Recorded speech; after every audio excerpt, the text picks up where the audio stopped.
Imagine living each day not chasing comfort, not trying to escape challenge, but walking straight into difficulty with strength, purpose, and calm. Imagine waking up knowing that your power doesn't come from what the world gives you, but from what you choose to become. But let's be honest. How many times have you chosen the easy path? How often have you looked for shortcuts, avoided discomfort, and let fear or laziness decide for you? The truth is simple. Comfort weakens you. Power is built in discomfort. Growth comes from pressure. And if you're always chasing what feels good, you'll never become what you're truly capable of being. Today, you're going to learn 12 powerful lessons from Stoicism, lessons that will help you stop chasing ease and start building strength. These are not vague ideas or empty quotes. These are practical, timeless principles that have shaped warriors, leaders, and thinkers for thousands of years. Now it's your turn, so get ready, because after this video, you'll never look at pain, struggle, or discomfort the same way again. But before we begin, make a promise to yourself. Write in the comments, "Starting today, I stop chasing comfort. I choose strength. I am stoic." This is more than a sentence. It's a declaration. Every time you write it, every time you say it, you're training your mind to lean into pressure instead of running from it. So write it now, and let's begin. Number 1.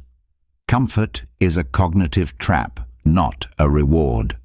Let's be clear about something most people never realize. Comfort is not your friend. It feels good, yes. It feels safe. It feels easy. But that feeling is the trap. It's not neutral. It doesn't just sit there waiting for you. It pulls you in. It rewires your mind. It trains your brain to crave stillness, not strength. It makes you think that avoiding effort is the same as success. But it's not. It's just escape. Ask yourself, when was the last time you chose growth over comfort? When was the last time you pushed through resistance instead of running from it? Most people don't even notice that comfort is training them to fear the very things that would make them powerful. That fear becomes normal. It becomes automatic. And little by little, you stop growing. Not because you're not capable, but because your mind has been tricked into thinking safety is the goal. But here's what the Stoics knew, and what we've forgotten in today's world. Comfort dulls the edge of your spirit. Marcus Aurelius didn't say, "Seek what's easy." He said, "Ask yourself, is this necessary?" Every time you choose comfort over challenge, ask yourself, was that necessary? Did you need that extra hour in bed? Did you need to skip the hard conversation? Or did you just give in to the voice that told you growth could wait? That voice is a liar. And if you keep listening, it will take your potential from you one day at a time. It doesn't steal it all at once. It bleeds you slowly. One skipped workout, one ignored goal, one more night scrolling through your phone instead of reading something that could change your life. Comfort feels like a reward, but it's not. It's a trap your brain falls into because it confuses peace with progress. It thinks stillness is strength. But real peace doesn't come from escaping effort. It comes from knowing you are strong enough to face the effort and not back down. Think of your brain like a warrior.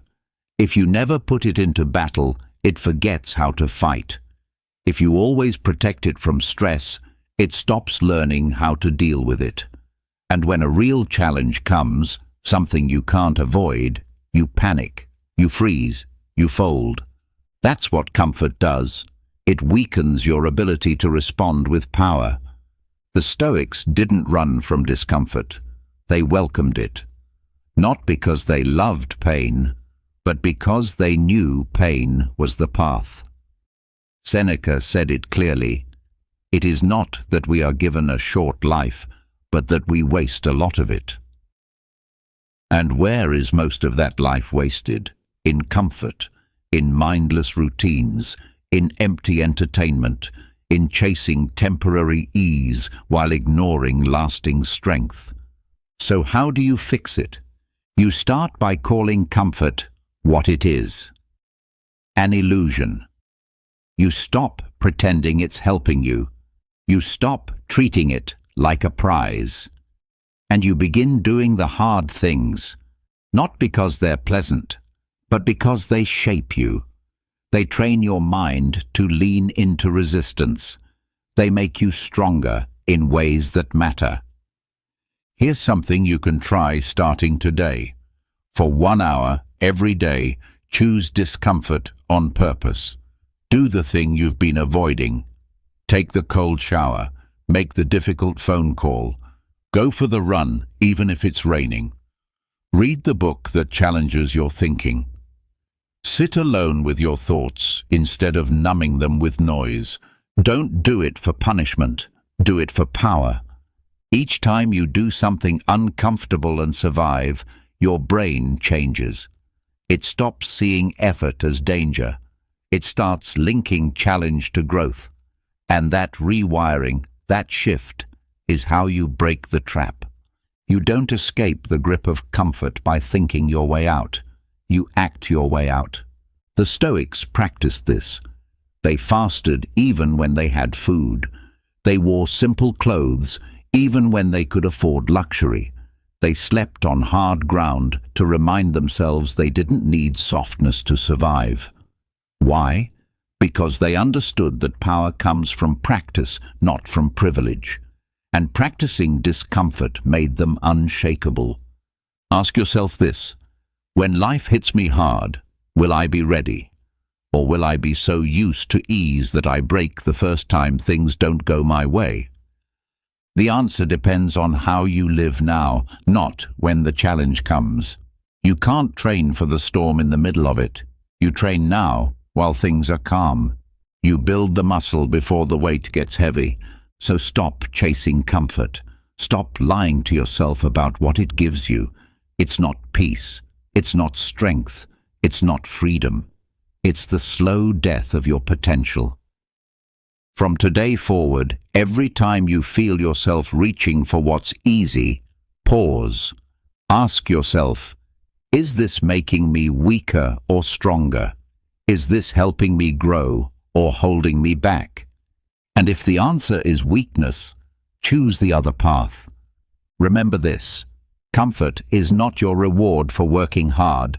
Strength is. So don't worship comfort. Use it as a signal. When you feel it pulling you in, see it for what it is, and walk the other way. Not because it's easy, but because you are here to build power, not pass time. You are not here to coast. You are here to become. Number 2. Building power requires tolerating psychological dissonance. If you want to build real power, not just look strong, but be strong, you need to get comfortable with an uncomfortable truth. You are not yet who you could be. You are not there yet. There's a gap between the version of you that exists right now and the version of you that you must become. And the space between those two realities is where the real battle takes place. That space is called dissonance. It's the uncomfortable tension you feel when you look at yourself in the mirror and see all the habits, fears, and excuses that hold you back. But at the same time, you carry a vision in your heart of the person you're meant to become. That vision is powerful, but it hurts. Because every time you see it, you're reminded that you're not there yet. Most people run from that feeling. They distract themselves. They numb it with entertainment, comfort, food, endless scrolling, or toxic positivity. Anything to avoid the pain of growth. But here's the truth. You will never become powerful until you learn to stand inside that tension, until you face the dissonance without flinching. This isn't just some motivational idea, it's a psychological fact. Growth creates friction, power comes from pressure, and the mind, like the body, doesn't grow unless it's stressed. But that stress, the awareness of who you are now versus who you must become, can either destroy you or shape you. The Stoics understood this deeply. Epictetus said, "How long are you going to wait before you demand the best for yourself?" That question stings. Why? Because deep down, we know we've been delaying. We know we've been settling for less than what we're capable of. And that realization doesn't feel good, but it's necessary. That sting is the beginning of power. To grow, you must be honest, brutally honest, not just about your goals, but about your current reality, about your weaknesses, your distractions, your lies.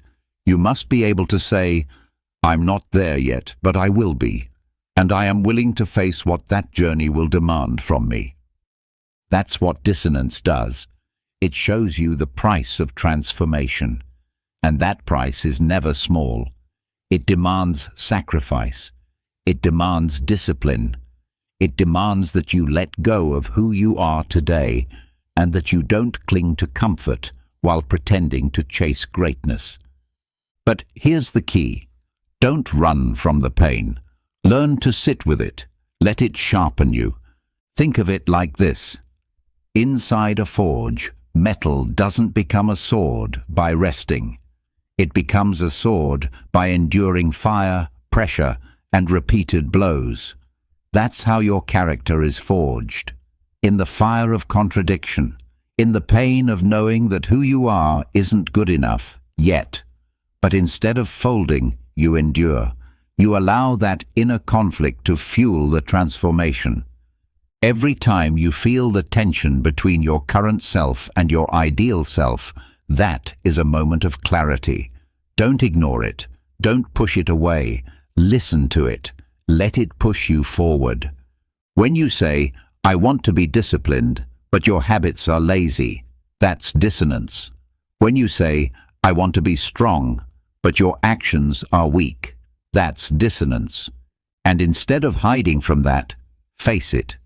Say to yourself, "This hurts because I care. This stings because I know I'm meant for more." It's supposed to be uncomfortable. That's how you know it's real. Look at any powerful person you admire, an athlete, a philosopher, a leader, a builder. You'll find one thing in common. They didn't escape dissonance. They used it. They stood in that painful space between who they were and who they were becoming. And they didn't quit. They didn't lie to themselves. They used the tension as fuel. The Stoics were not perfect men. They were warriors of the mind. Marcus Aurelius, even as emperor, constantly reminded himself of how far he still had to go. He wrote, not to show off his wisdom, but to hold himself accountable. Every day he faced the gap between the ruler he was and the ruler he should be, and in that space he grew. So here's your challenge. Stop running from the dissonance. Stop pretending you're okay with being halfway to your potential.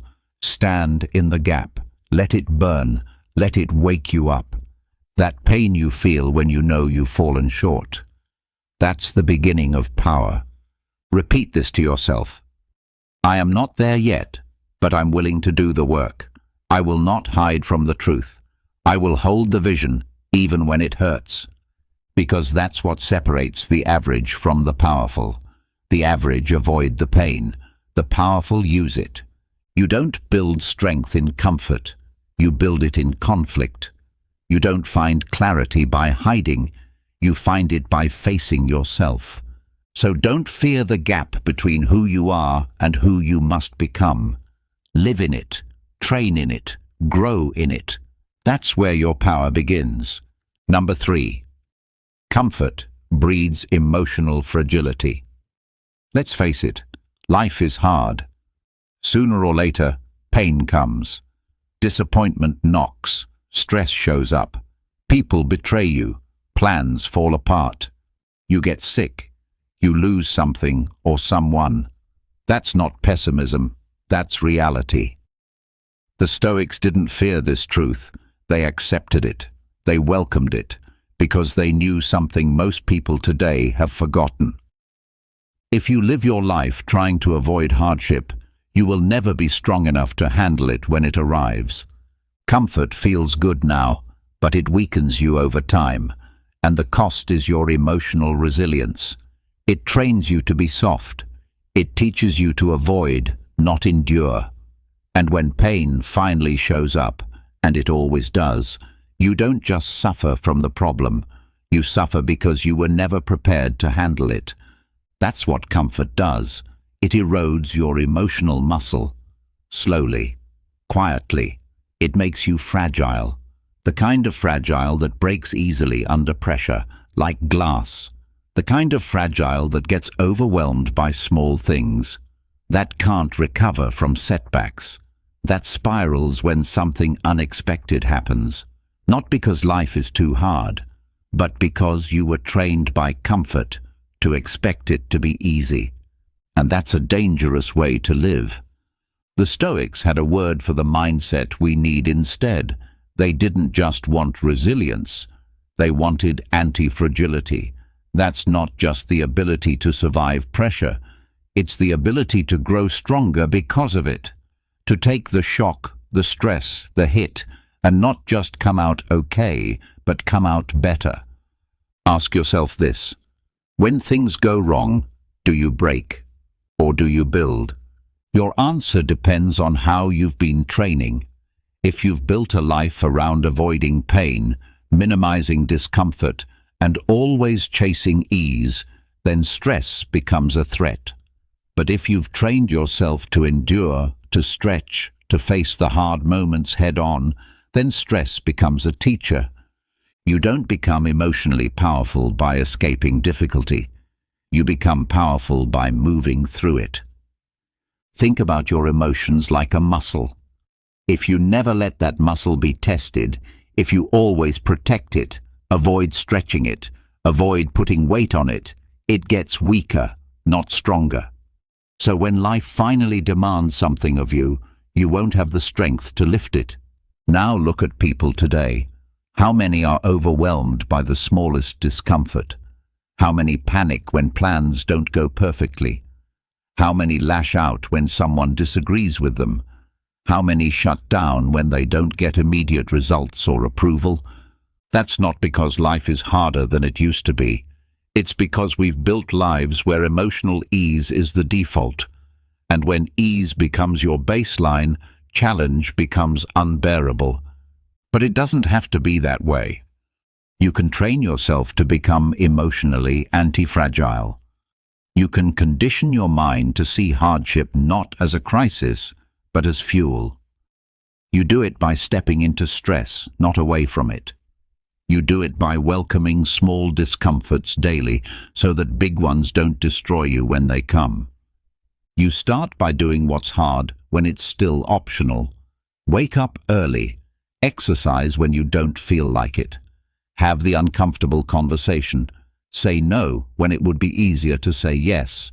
Sit in silence with your thoughts instead of running from them. Each time you do that, you're building emotional armor. Not to block your feelings, but to hold them with strength, to stay steady in the storm, to stay calm when everyone else is losing their grip. That's real power. Marcus Aurelius wrote, "You have power over your mind, not outside events. Realize this, and you will find strength." That's the goal, not to control the world, but to control your response, not to avoid chaos, but to be calm inside of it. Here's the truth. Emotional strength isn't about pretending you're not affected. It's about choosing how you respond when you are. And you only gain that choice through training, through facing discomfort on purpose, through turning stress into strength. Every day gives you chances to train. You can choose to stay comfortable, or you can choose to grow. You can take the easy route, or you can take the one that builds power. The Stoics didn't pray for an easy life. They trained for a hard one. That's what made them unshakable. That's what made them leaders, warriors, thinkers, and guides. And that same strength is available to you, if you're willing to pay the price. So the next time you feel something hard, an emotion, a setback, a stressful moment, don't run. Don't complain. Don't numb it. Feel it fully. Hold it without panic. And remind yourself, this is my training. This is where power is built, not in ease, not in safety, in discomfort, in resilience, in growth. Emotional fragility is the cost of a life lived too softly, but emotional power, that's the reward for a life lived with courage. Choose the harder path and become unbreakable. Number 4. Comfort encourages false identity construction. Who are you really? That's not a small question. It's the question. But be honest. How much of who you believe you are is based on what you prefer rather than what life demands? You see, comfort gives you the space to invent stories about yourself. You say, I'm just not a morning person. I don't do confrontation. I'm more creative than disciplined. I'm just being authentic. But look closer. Are those traits part of your true nature, or are they identities shaped by ease, fear, and avoidance? The truth is this: when life is too easy, it lets you build an identity that serves comfort, not power. You start to choose who you are based on what feels good, not what's necessary. You shape your personality around convenience instead of challenge. But here's the problem. The self-built-in comfort is often a lie. Comfort lets you become a character. Power forces you to become a person. Think about it.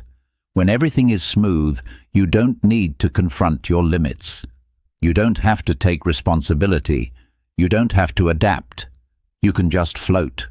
You can tell yourself you're fine. You can live in the fantasy of who you think you are. But all it takes is one real challenge to expose it.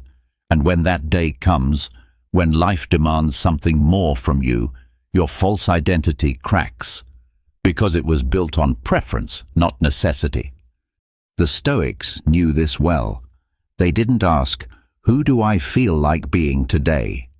They asked, what does this moment require of me? That's the real question. That's how power is built. Identity should be shaped by function, by duty, by result, not by taste. You say you're a leader. Good. Then lead when it's hard, not when it's popular. You say you're disciplined. Show me your routines, not your intentions. You say you're stoic. Let's see how you act when you're under pressure, not how you talk when you're calm. Comfort lets you adopt labels, but power demands you prove them. This is the real difference between false identity and earned identity. One is performed, the other is forged. Forged in repetition, in hardship, in sacrifice, in doing what needs to be done, regardless of how you feel. The identity you build through power isn't always glamorous. It doesn't always match the version of yourself you had in mind. It's often quiet, functional, focused, but it's real. It stands up under pressure. It lasts when comfort fades. It shows up when nobody's watching, and it doesn't need applause. So how do you know if you're living from a false identity? Simple. Ask yourself, do I only act when I feel like it? Do I adjust my behavior to be accepted instead of to grow? Do I avoid hard tasks and justify it with personality? Do I talk about change more than I practice it? If the answer is yes to any of those, you're living in a mask. A version of yourself shaped by comfort, not by commitment. But there's a way out. There's always a way out. You stop asking, who do I want to be? And you start asking, what needs to be done? You stop curating your personality for others, and you start building your character through your actions. This is what the Stoics did. Marcus Aurelius didn't want to be emperor, but he rose to it. Epictetus didn't choose to be a slave, but he became one of the greatest teachers of resilience the world has ever known.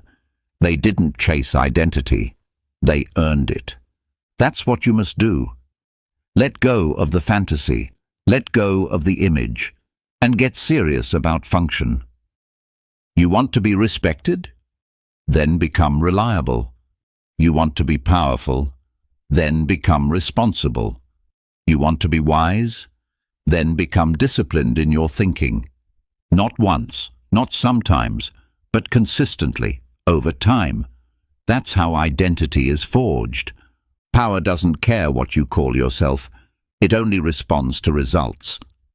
So the next time you find yourself clinging to a label, pause. Ask yourself, is this identity helping me serve my purpose, or is it helping me stay comfortable? If it's just comfort, let it go. You were not born to be a slogan. You were not born to be a curated version of yourself. You were born to build yourself through action. So strip away the false layers, burn off the fluff, get to work. Your identity should be the result of your discipline, not the excuse for avoiding it. Remember this: comfort lets you pretend, but power proves who you really are. Number 5. Power is found in voluntary discomfort. If you only grow when life forces you to, you're already behind. Real power doesn't wait for pain to arrive. It doesn't hide, hoping the world will be kind. It steps into hardship on purpose. It trains under stress by choice. It chooses the fire before the fire chooses it. Because discomfort is coming, sooner or later. The question is, will it find you weak, or will it find you prepared? Comfort lies to you. It says you're okay as you are. It tells you that rest is reward enough. It makes you believe that ease is a lifestyle you can sustain forever. But comfort rots the edges of your strength. It convinces you that you're growing when you're actually standing still. And then, when real adversity shows up, you break. Not because life is too hard, but because you've been living too soft. The Stoics didn't live that way. They trained for discomfort. They practiced it. They welcomed it. They fasted when food was available. They slept without luxury, even when they had wealth. They told themselves the truth, even when it stung. And they faced daily life with the mindset of a warrior, not because they wanted to suffer, but because they knew power must be forged, not gifted, not imagined, forged. Seneca once wrote, "Set aside a certain number of days during which you shall be content with the scantiest and cheapest fare, with coarse and rough dress, saying to yourself all the while, 'Is this the condition that I feared?'"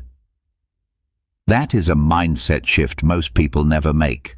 To look discomfort in the eye and say, "You don't scare me, I chose this."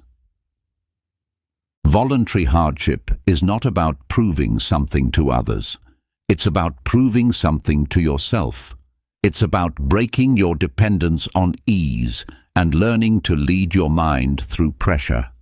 It's about sharpening the edges of your will.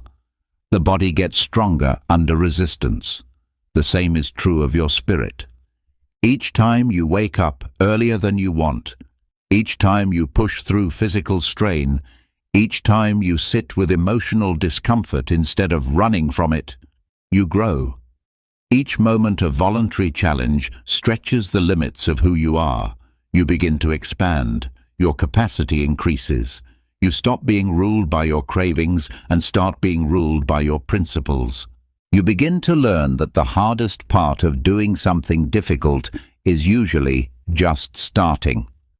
Once you begin, momentum builds, confidence builds, and most importantly, trust builds. The kind of trust you can only earn with yourself. Not the shallow kind that comes from a perfect plan or a burst of motivation. The deep kind. The kind that says, I do what needs to be done, whether I feel like it or not. And that kind of trust is power. Because when discomfort hits you by surprise, when life turns cold or empty or overwhelming, you'll already have the muscle memory. You'll already know how to breathe through stress. You'll already know how to suffer with intention instead of panic without direction. Most people only know how to survive difficulty, but you can learn how to use it, to grow stronger because of it. That is the power of voluntary discomfort. It trains your mind to stop asking, do I like this? And start asking, is this helping me grow? There is no growth in comfort. None. You can coast there. You can maintain there, but you cannot evolve. The version of you that has discipline, clarity, resilience, that version only lives on the other side of challenge. It doesn't show up by accident. It has to be carved out by choice. So instead of waiting for adversity to teach you a lesson, step into challenge by design. You don't need to live in agony, but you do need to feel the edge of discomfort often enough to stay sharp. Train your body with effort. Train your mind with silence. Train your emotions with honesty. Train your will with action. And each time you do, you remind yourself, power is not something you borrow from your surroundings. It's something you build from the inside. Voluntary discomfort is the furnace where that power takes shape. So embrace the early mornings. Welcome the silence. Say what needs to be said. Finish what you start. Take the long route. Feel the hunger, the cold, the sting of effort. Let it change you. Because when life tests you, and it will, you won't be fragile, surprised, or unprepared. You'll be trained, you'll be ready, and you'll have built something that can't be shaken by circumstance. This is what it means to choose discomfort.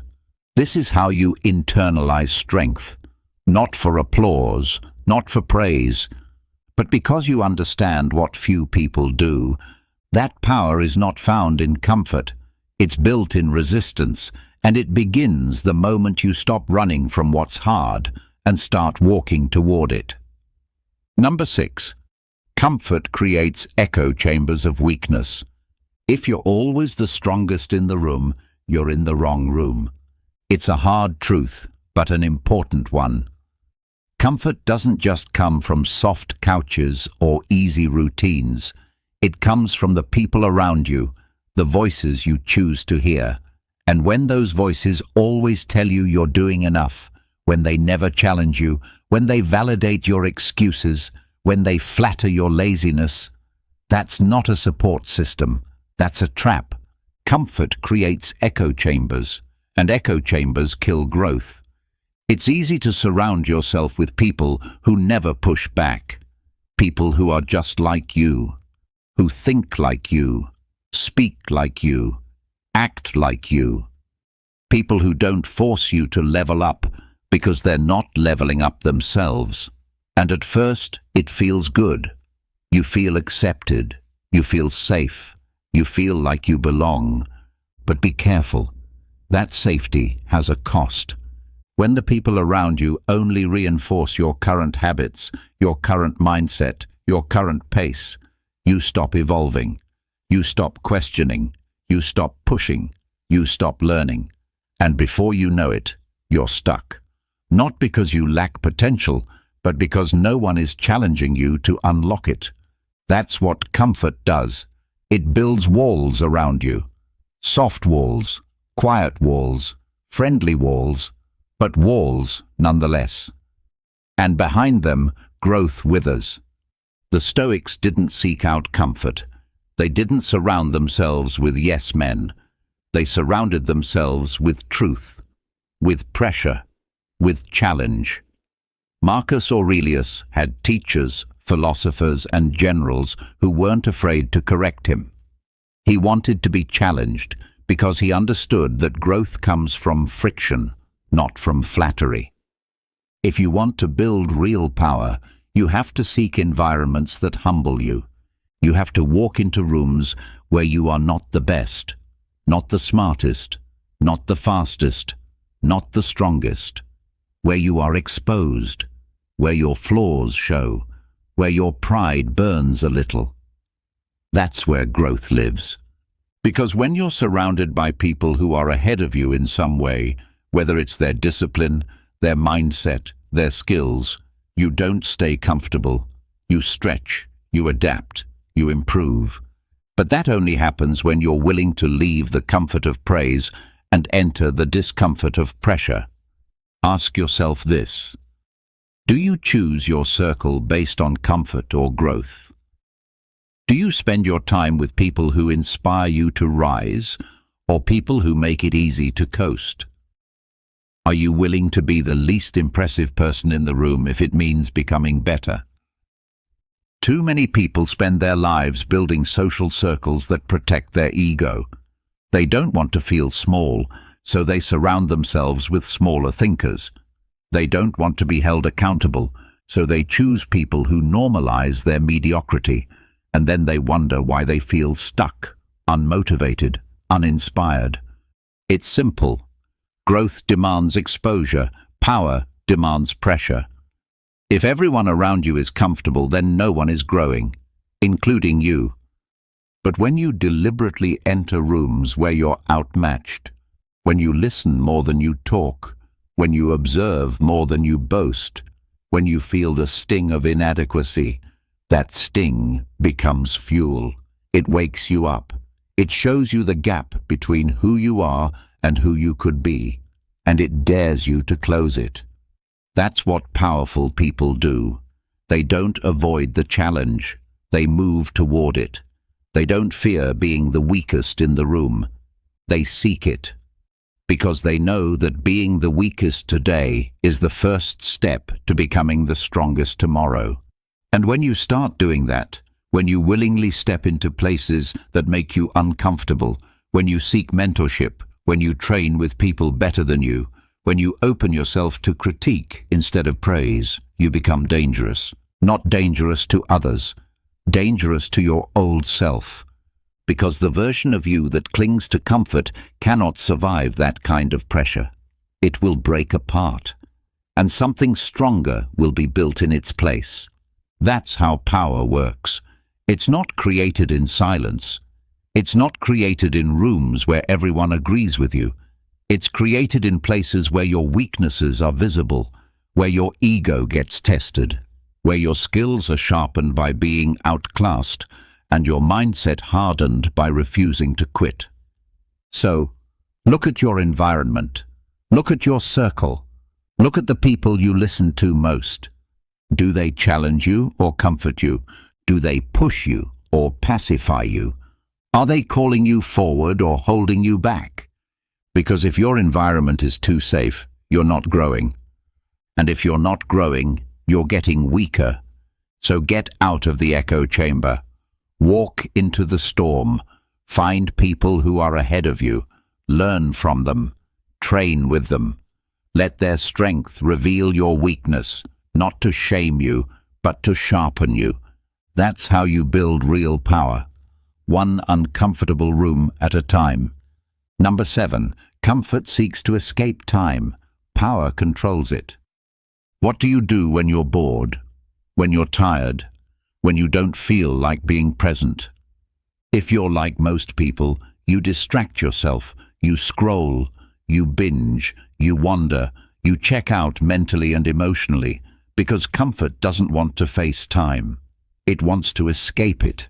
It wants to blur the edges, soften the minutes, make the day pass without too much pressure or thought. That's the trap. Comfort treats time like something to be killed. Power treats time like something to be used. Look around. Most people are drowning in comfort, and one of the first casualties is their awareness of time. Hours disappear in distraction. Days blend together in routine. Weeks pass with nothing built, nothing sharpened, nothing moved forward. And still they say, "I'm just tired. I needed to relax." Relaxation isn't the enemy, but unconsciousness is. Escaping time is not rest, it's erosion. You lose more than minutes when you waste time. You lose focus, urgency, direction. You start to live like life will just keep handing you more chances. Like there's always next week, next year, someday. But someday is not a strategy. It's a slow death. The Stoics knew this. They were obsessed with time, not because they feared it, but because they respected it. Seneca said, "People are frugal in guarding their personal property, but as soon as it comes to squandering time, they are most wasteful of the one thing in which it is right to be stingy." Why? Because time is the only resource you can't get back. You can lose money, recover. You can lose energy, sleep, but lose time, and it's gone. Forever. Powerful people understand this. Builders of strength, discipline, and legacy, they don't drift through the hours. They don't ask, "How can I pass time?" They ask, "How can I use it to move forward?" That difference in mindset is everything. Comfort loves timelessness. It loves entertainment that never ends, conversations that go nowhere, plans with no deadlines. It wants you to float. But power demands structure. Power demands presence. Power demands that you look at the next 10 minutes and ask, "What will this cost me if I waste it?" And it's not about being busy. That's another trap. Filling your calendar doesn't mean you're in control. Being frantic, overworked, constantly stimulated, that's just chaos in disguise. True control over time means clarity, precision, intention. You know what matters and when it needs to happen. You don't let the clock rule you, but you don't disrespect it either. You master time by mastering yourself. Start here. Stop treating time like an endless supply. Start seeing each day as a deposit, non-refillable. You get 24 hours. Some of it must go to sleep, some to eating, recovery, stillness. But the rest, that's your power window. That's your training ground. That's your fire. If you waste that time, you're not just being lazy. You're delaying your evolution. You're postponing your potential.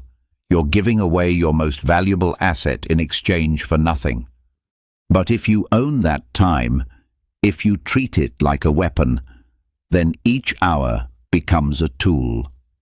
A tool to build the discipline you need. A tool to attack your goals. A tool to reflect, to think, to sharpen. Every minute you claim intentionally adds weight to your will. So ask yourself, what are you doing with your time? Not what are you planning? What are you actually doing? When you wake up, do you know where your first hour is going? Or do you give it away to your phone, to the noise, to the habits that steal your edge? When you hit resistance, do you use time to push through, or do you use it to escape? Let me just relax for a second becomes 20 minutes, then an hour, then the day is gone. And it's always gone faster than you think. You don't get time back, but you can take control of what's left. The difference between the powerful and the passive is not talent. It's not intelligence. It's how they use their hours. One person wastes time to protect comfort. The other uses time to forge power. Every moment you face is a fork in the road. Drift or decide. Escape or build. Delay or act. So don't just be mindful of your time. Be militant. Audit your day. Watch the moments that slip away and ask, did I own that time, or did comfort steal it from me? Remember this, time doesn't care what you say. It responds to what you do. And once it's gone, it doesn't come back. So take hold of the hours, turn them into action, turn them into strength. Don't kill time, weaponize it. Number 8. Power emerges through relational risk. You cannot become powerful if you're afraid of being disliked. Let that settle in. Comfort tells you to keep the peace, to avoid confrontation, to stay agreeable. It tells you it's not worth the argument, don't stir the pot, or just let it go. And sometimes, yes, peace matters. But not when the cost is your integrity, not when the price is your voice, not when avoiding conflict means shrinking who you are. Comfort makes you passive, power makes you truthful. And the truth is rarely easy. It doesn't always land softly. It doesn't always get applause. It doesn't always protect your image. But if you want to grow, if you want to build a life based on reality, not on performance, you will have to risk tension in your relationships. You will have to say things that might make people uncomfortable. You will have to draw lines that others will not like. You will have to walk away from certain situations. You will have to challenge behavior, question loyalty, and confront dishonesty, even when silence would be easier. And yes, people may not like it, but power does not grow in relationships built on silence and pretending. It grows when you choose honesty over harmony, responsibility over approval, principle over popularity. The Stoics understood this. They didn't seek arguments, but they didn't fear them either. Marcus Aurelius once wrote, "If it is not right, do not do it. If it is not true, do not say it." That's the standard. Not, will people accept it, but, is it true? Is it right? Because here's the hard truth. If you're constantly adjusting your truth to protect your relationships, you're not building connection. You're building a lie. And eventually, that lie will cost you more than the discomfort of a hard conversation. Real power shows up when you choose to speak, even when your voice shakes. When you tell the truth, not because it's convenient, but because it's required. When you hold the line on your standards, even if it means standing alone. That kind of strength doesn't come from comfort. It comes from taking relational risks. Have you ever noticed how easy it is to be honest when nothing is at stake? But what about when your honesty might upset someone you care about? What about when it might end a relationship, disappoint a friend, or create distance? That's the test. Will you trade truth for approval, or will you speak what's necessary, even if it means things change? Most people fold, not because they're evil or weak, but because they've been trained by comfort to avoid tension at all costs.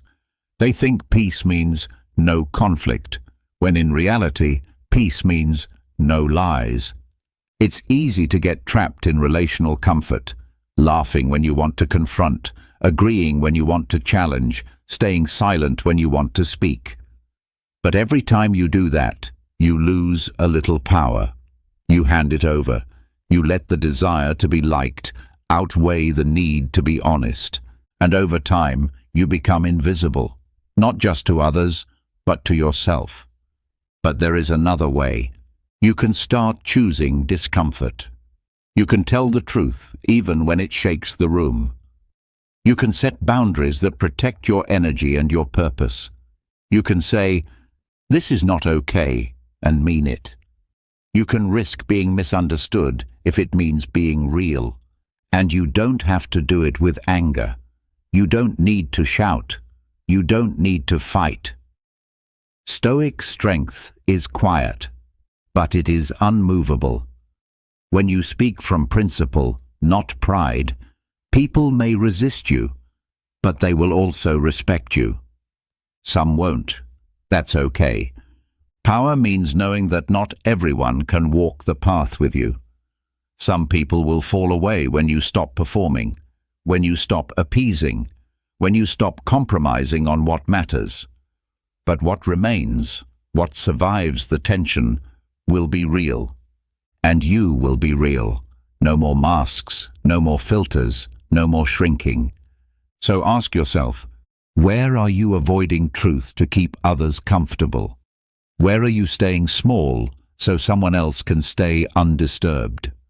Where are you holding back your voice because you're afraid to be disliked? Whatever your answer is, that's where your power is waiting. Go there, speak there, act there. Not to be cruel, not to dominate, but to align, to lead, to live with integrity. Relational risk is not about destroying peace. It's about building it the right way, on truth, not on illusion. So take the risk, tell the truth, hold the line, let go of comfort, let go of needing to be liked, and step into the kind of strength that only comes when you stop hiding who you are. Because power doesn't bloom in safe conversations, it blooms in truth, spoken boldly, lived consistently, even when it costs you comfort. Number 9. Comfort is an illusion of security. Power is actual leverage. Let's talk about what most people call security. A stable job, a steady paycheck, a quiet routine, a schedule that never changes, a life that feels manageable, predictable, controlled. On paper, it looks like peace, it looks like success. But look again, look closely, and what you'll find is not security. You'll find comfort, and comfort is not the same thing as safety. It feels like protection, but it's often just a distraction. Most comforts are illusions, traps dressed up as structure. They tell you you're safe, you're secure, you don't need to change, just keep things the way they are. But life does not care about your comfort. Life breaks systems. It ends routines. It pulls the rug out from under you when you least expect it. And when it does, comfort is the first thing to go. What's left is what matters. Your power, your leverage, your ability to adapt when things fall apart. Because real safety isn't found in what surrounds you, it's found in what you've built within you. Comfort is external. Power is internal. One can be taken from you, the other cannot. People say they want security, but what most of them really want is certainty. They want to know what tomorrow looks like. They want guarantees. But guarantees are a lie. There is no fixed path. No job is truly stable. No structure is truly permanent. Systems crash. Economies change. People leave. Technology evolves. The future rewrites itself every day. If your strength depends on everything staying the same, then you have no strength. Comfort keeps you dependent. It teaches you to rely on the system, on the schedule, on the structure. But power makes you independent. It trains you to move with the changes, to pivot when others freeze, to stay calm when the rules no longer apply. That's leverage. Leverage is not luck. It's not privilege. It's preparation. It's owning your skills, your discipline, your clarity, your adaptability. It's being valuable no matter where you are or what happens. It's having options because you've built yourself to create opportunities, not wait for them. The Stoics lived this truth. Marcus Aurelius ruled during war, disease, betrayal, and uncertainty. His empire was in constant motion, and yet he remained steady. Why? Because his identity wasn't rooted in his title or the empire's peace. It was rooted in his training, his philosophy, his inner framework. That's real power. And you don't need to be an emperor to build it. You just need to stop placing your sense of security in things you don't control. You don't control the market. You don't control your company. You don't control other people. But you do control how you respond, how you prepare, how you build. You can wake up every day and ask, am I becoming stronger or more dependent? You can look at your life and say, If this all collapsed, would I still be able to stand? That's not fear, that's clarity. And clarity is what kills the illusion of comfort. Look at your routines, look at your job, look at your habits. Are they making you more adaptable or more reliant? Are they building skills or just filling time? Are they strengthening your mind or keeping it numb? Real security is knowing that no matter what breaks, you won't. You don't panic when your job disappears because you've built skills that transfer. You don't fall apart when life shifts because your mindset isn't tied to control, it's tied to growth. You don't cling to the system because you've trained yourself to survive outside of it. That's leverage. That's power. And it comes from rejecting the illusion that comfort is enough. Because comfort is a borrowed peace. It can be taken at any time. But power? Power is something you own. It's built in discomfort, in adaptation, in preparation. It's built when you say, I will not depend on ease. I will become strong enough to stand when ease disappears. So take a hard look at what you're holding on to. Are you clinging to comfort because it feels safe? Or are you building power because you know safety is never guaranteed? The Stoics didn't fear the collapse of structures. They trained for it. So should you. Don't chase illusions. Don't trust comfort to protect you. Build leverage. Build skill. Build self-command. Because when the world shifts, and it always does, comfort won't save you. But power will. Number 10. Power comes from identity anchored in process, not outcome. Everyone wants results. Everyone wants the transformation, the recognition, the visible proof that the work is paying off. And there's nothing wrong with wanting results. But here's the problem. Comfort teaches you to worship them, to make results your reason, to chase dopamine instead of discipline. Comfort says, I'll keep going if it's working. Power says, I'll keep going because it's the right path. Comfort attaches your identity to outcomes. It makes you think that success only matters if it can be seen, measured, posted, or praised. So you work hard for a week, and if you don't see progress, you doubt the process. You start asking, is this even worth it? And when the dopamine fades, so does your effort. But that's not power. That's addiction to validation. That's discipline with conditions. Real power comes from identity that is anchored in the process, not the result.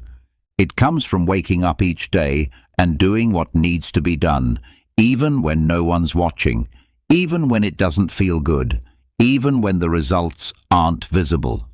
It comes from the ability to stick to the work, not because you're seeing immediate change, but because this is who you've decided to be.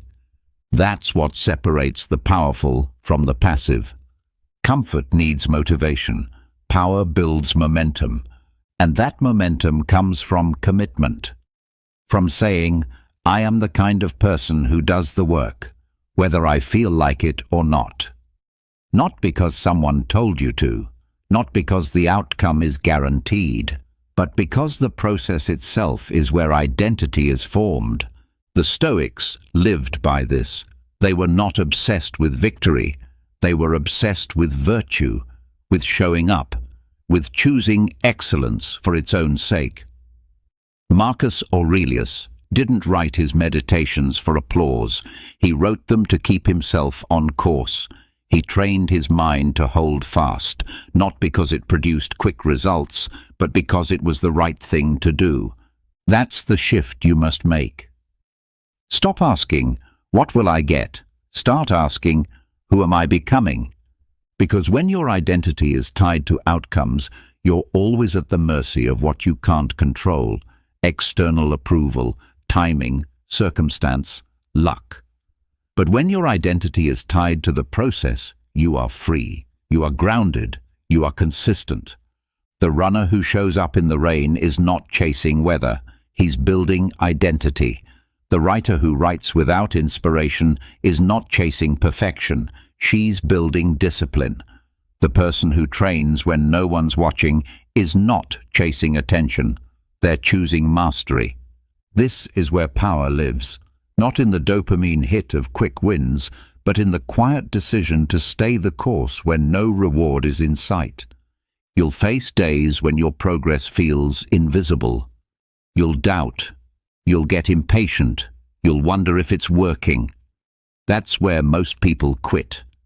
Not because they weren't capable, but because they were addicted to instant validation, because they needed the world to tell them they were on the right path. But the Stoic path says, you don't need proof today, just commitment. You don't need applause, just alignment.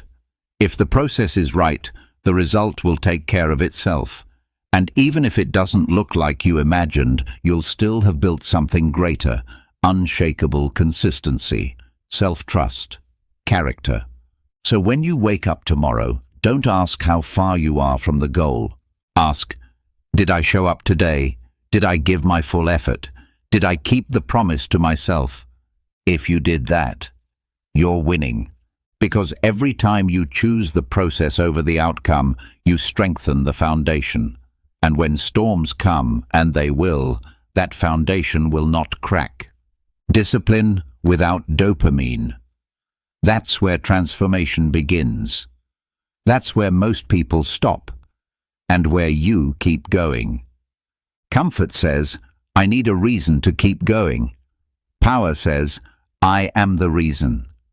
So build the habit, protect the process, trust the path. Not every step will be exciting. Not every day will look like progress. But if you stay rooted in the work, in the intention, in the practice, you will become someone the old version of you would never recognize. And it won't be because the world finally noticed. It will be because you kept going when no one did. That's the difference between the comfort seeker and the power builder.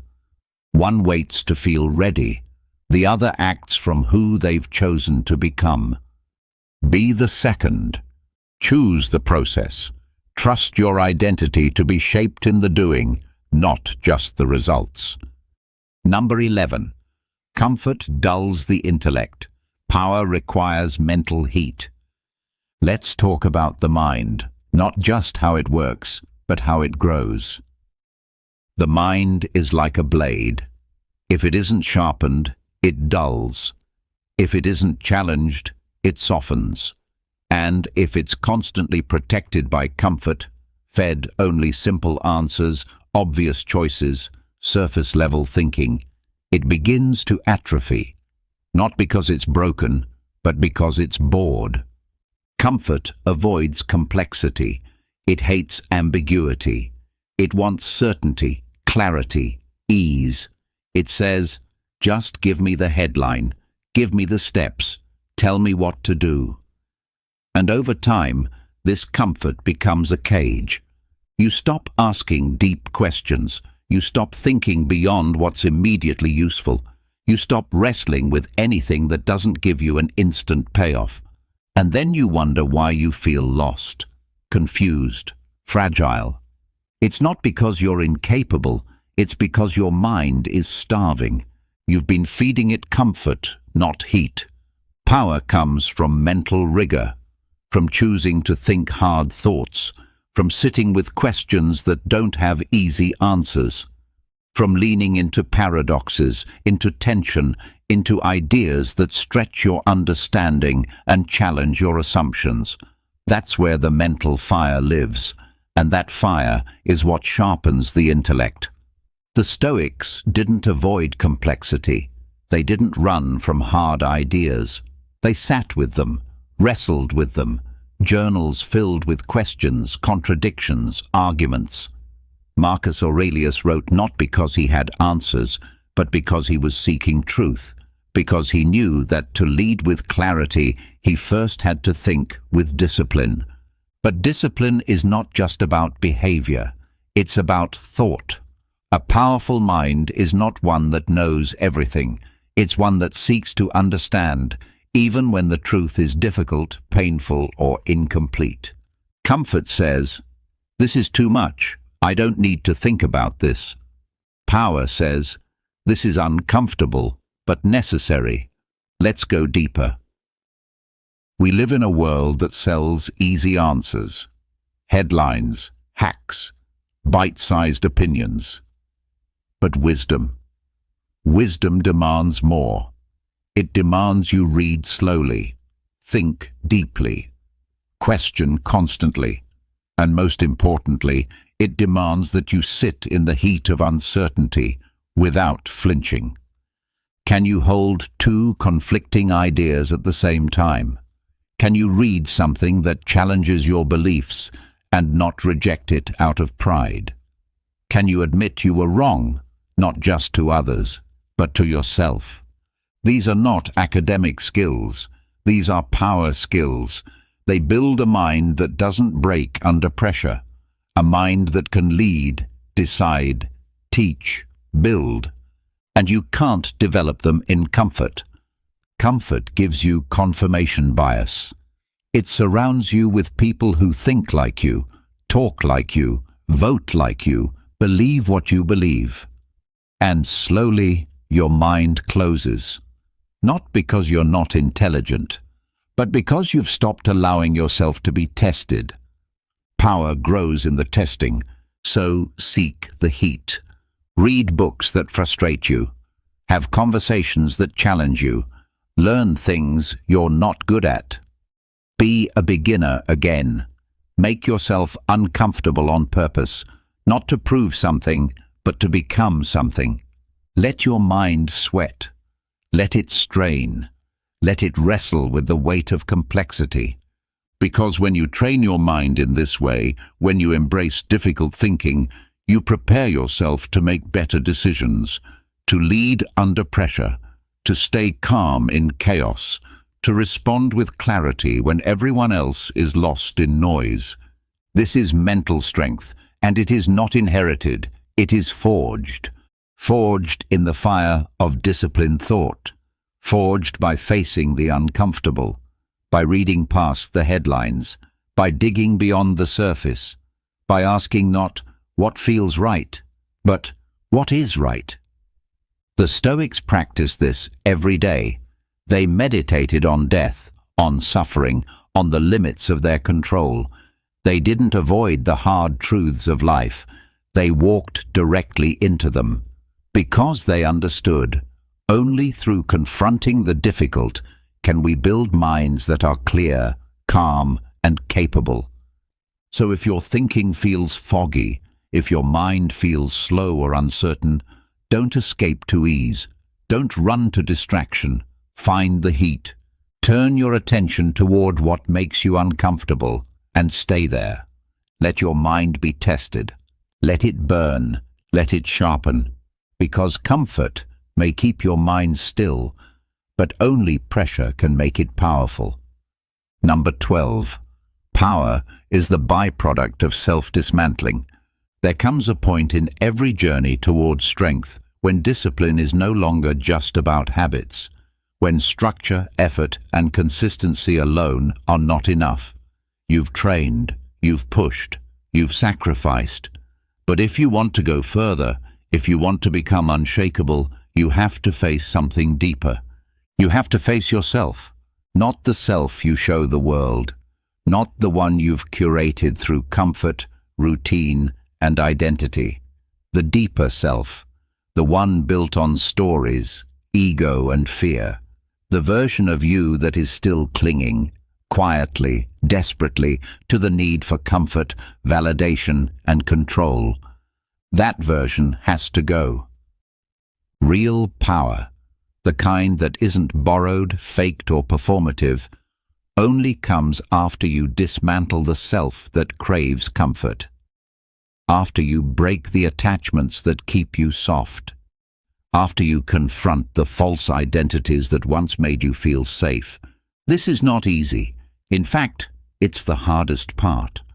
Because dismantling yourself means letting go of everything you've used to define who you are. the titles, the opinions, the personality traits you've clung to for years. You have to burn them down, not out of self-hatred, but out of commitment to transformation. You cannot become something greater while still protecting who you've been. Comfort wants you to keep that old self alive. It whispers, "This is who you are. This is what people like about you. Don't change too much. Don't make them uncomfortable. Don't make yourself uncomfortable." But that voice is fear in disguise. And if you listen to it, you stay stuck in cycles of almost growth, always circling, never breaking through. Power doesn't come from feeding the ego, it comes from killing it. This doesn't mean you lose your humanity. It means you lose the need to be seen a certain way. You no longer crave praise. You no longer fear being misunderstood. You no longer shape your identity around being comfortable, liked, accepted. Instead, you shape it around purpose, around truth, around becoming. And becoming someone new requires destroying what no longer serves. You must burn the part of you that needs external validation to feel worthy. You must challenge the part of you that wants to be the smartest, the most admired, the most correct. You must let go of the image, the story, the narrative that says, "This is just who I am." Because who you are is fluid, moldable, sharpenable, and until you detach from the ego, you'll always be protecting a version of yourself that's too small for your future. The Stoics understood this better than anyone. Marcus Aurelius wrote daily reminders to himself, not to inflate his status, but to strip it down. He told himself he was mortal, that titles meant nothing, that applause faded, that truth mattered more than appearance. This was an emperor, not obsessed with image, but obsessed with truth. Why? Because he knew that power rooted in ego is unstable, but power rooted in clarity, in the dismantled, humbled, sharpened self, is eternal. So here's the final challenge. Look in the mirror and ask, what part of me still clings to comfort? What identity am I protecting that no longer serves my mission? What part of me must die so the next version of me can rise? Don't answer quickly. Sit with it. Let the answer come slowly. It might be painful. It might sting. But that sting is the beginning of real strength. This isn't about perfection. It's about purification. Because once you dismantle the self that fears change, what's left is pure will, pure focus, pure power. A version of you that no longer seeks approval, no longer needs reassurance, and no longer flinches in the face of growth. And that version becomes dangerous, not to others, but to weakness, to mediocrity, to the lies comfort tries to sell. So let the old self burn. Let the false identities fall away. Let the ego crack piece by piece under the pressure of your higher calling.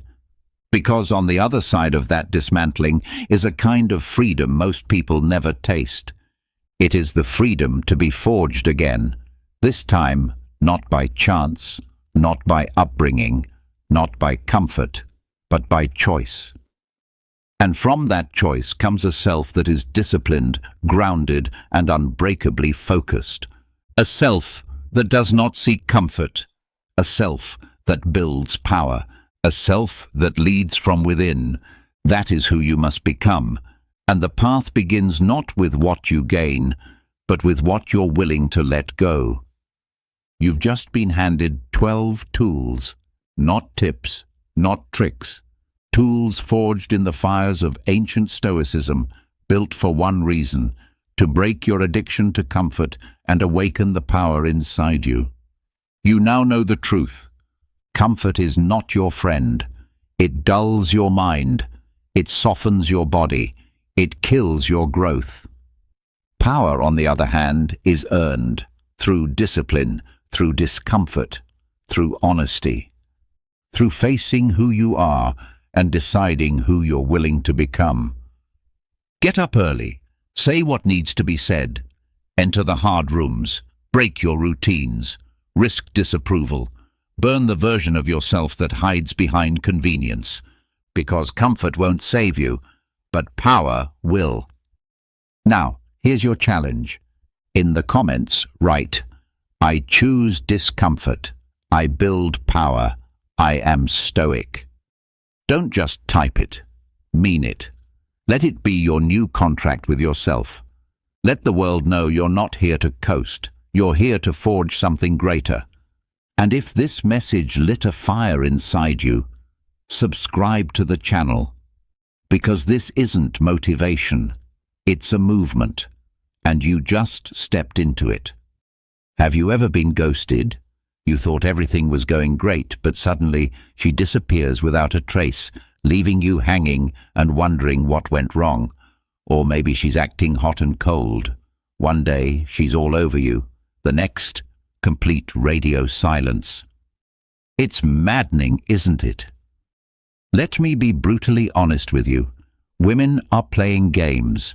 And if you don't recognize these games and know how to handle them, you'll find yourself stuck in an endless cycle of frustration, confusion, and heartbreak. But here's the catch. It's not your fault that these games exist, but it is your responsibility to outsmart them. Today, I'm going to share with you 10 foolproof strategies to outsmart any woman playing games with your heart. And no, I'm not talking about manipulation. I'm talking about mastering yourself through Stoicism. You will learn to become the calm in the storm, the unshakable man who can't be controlled by anyone. So buckle up, because this is going to be a wild ride that will change the way you handle relationships for good. Before we dive into these strategies, let's get one thing clear. Why do women play these games in the first place? Why do they ghost you, breadcrumb you, or keep you in emotional limbo? The truth is, women use these games as a way to test your emotional strength. They want to see if they can control you, manipulate you, and make you question your own worth. If they succeed in doing so, you're done. They'll lose respect for you, and you'll find yourself chasing after them, desperate for their validation. But here's the good news. You don't have to play along. Instead of being a puppet in her emotional roller coaster, you're going to become the master of your own emotions.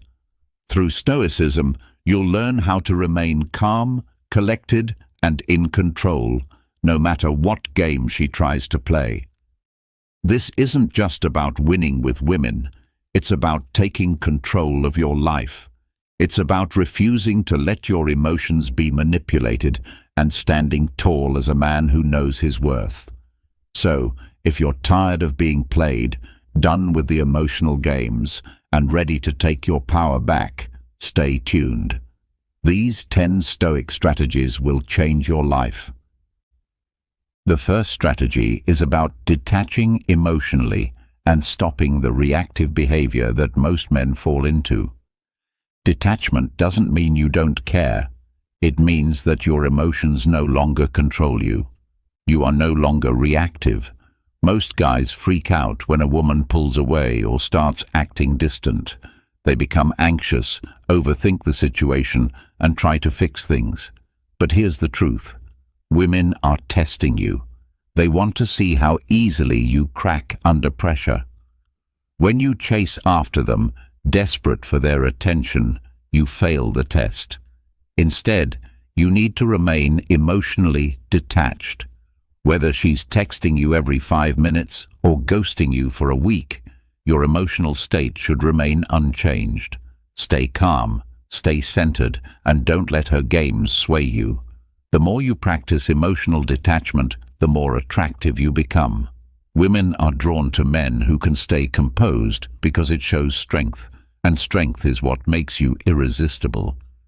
The second strategy is to recognize her manipulative behavior patterns.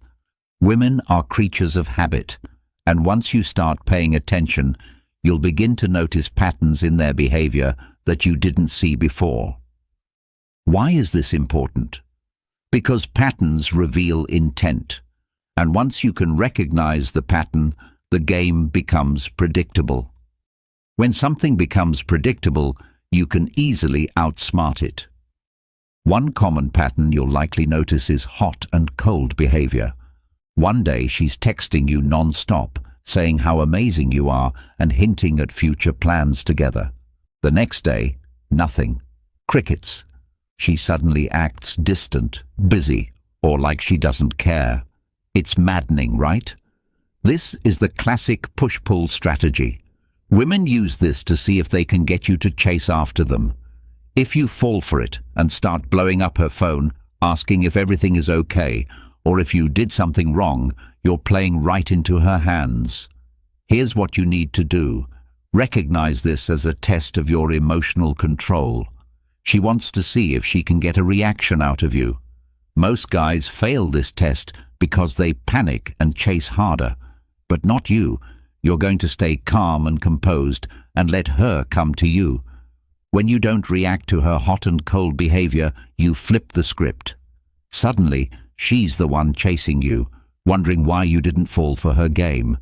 Let me be clear, this behavior isn't always malicious.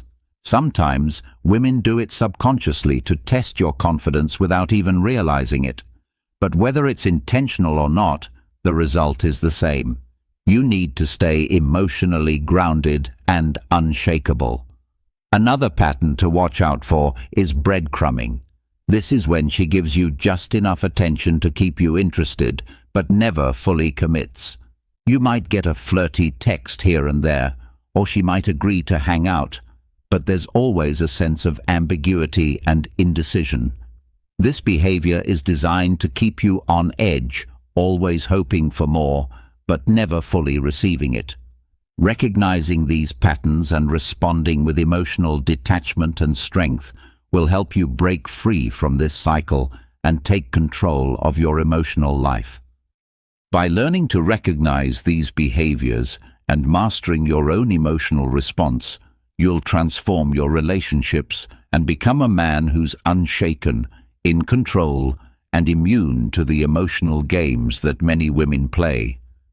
You might receive a flirty text here and there, or she may agree to meet up sometime, but when it's time to actually make plans, she's nowhere to be found.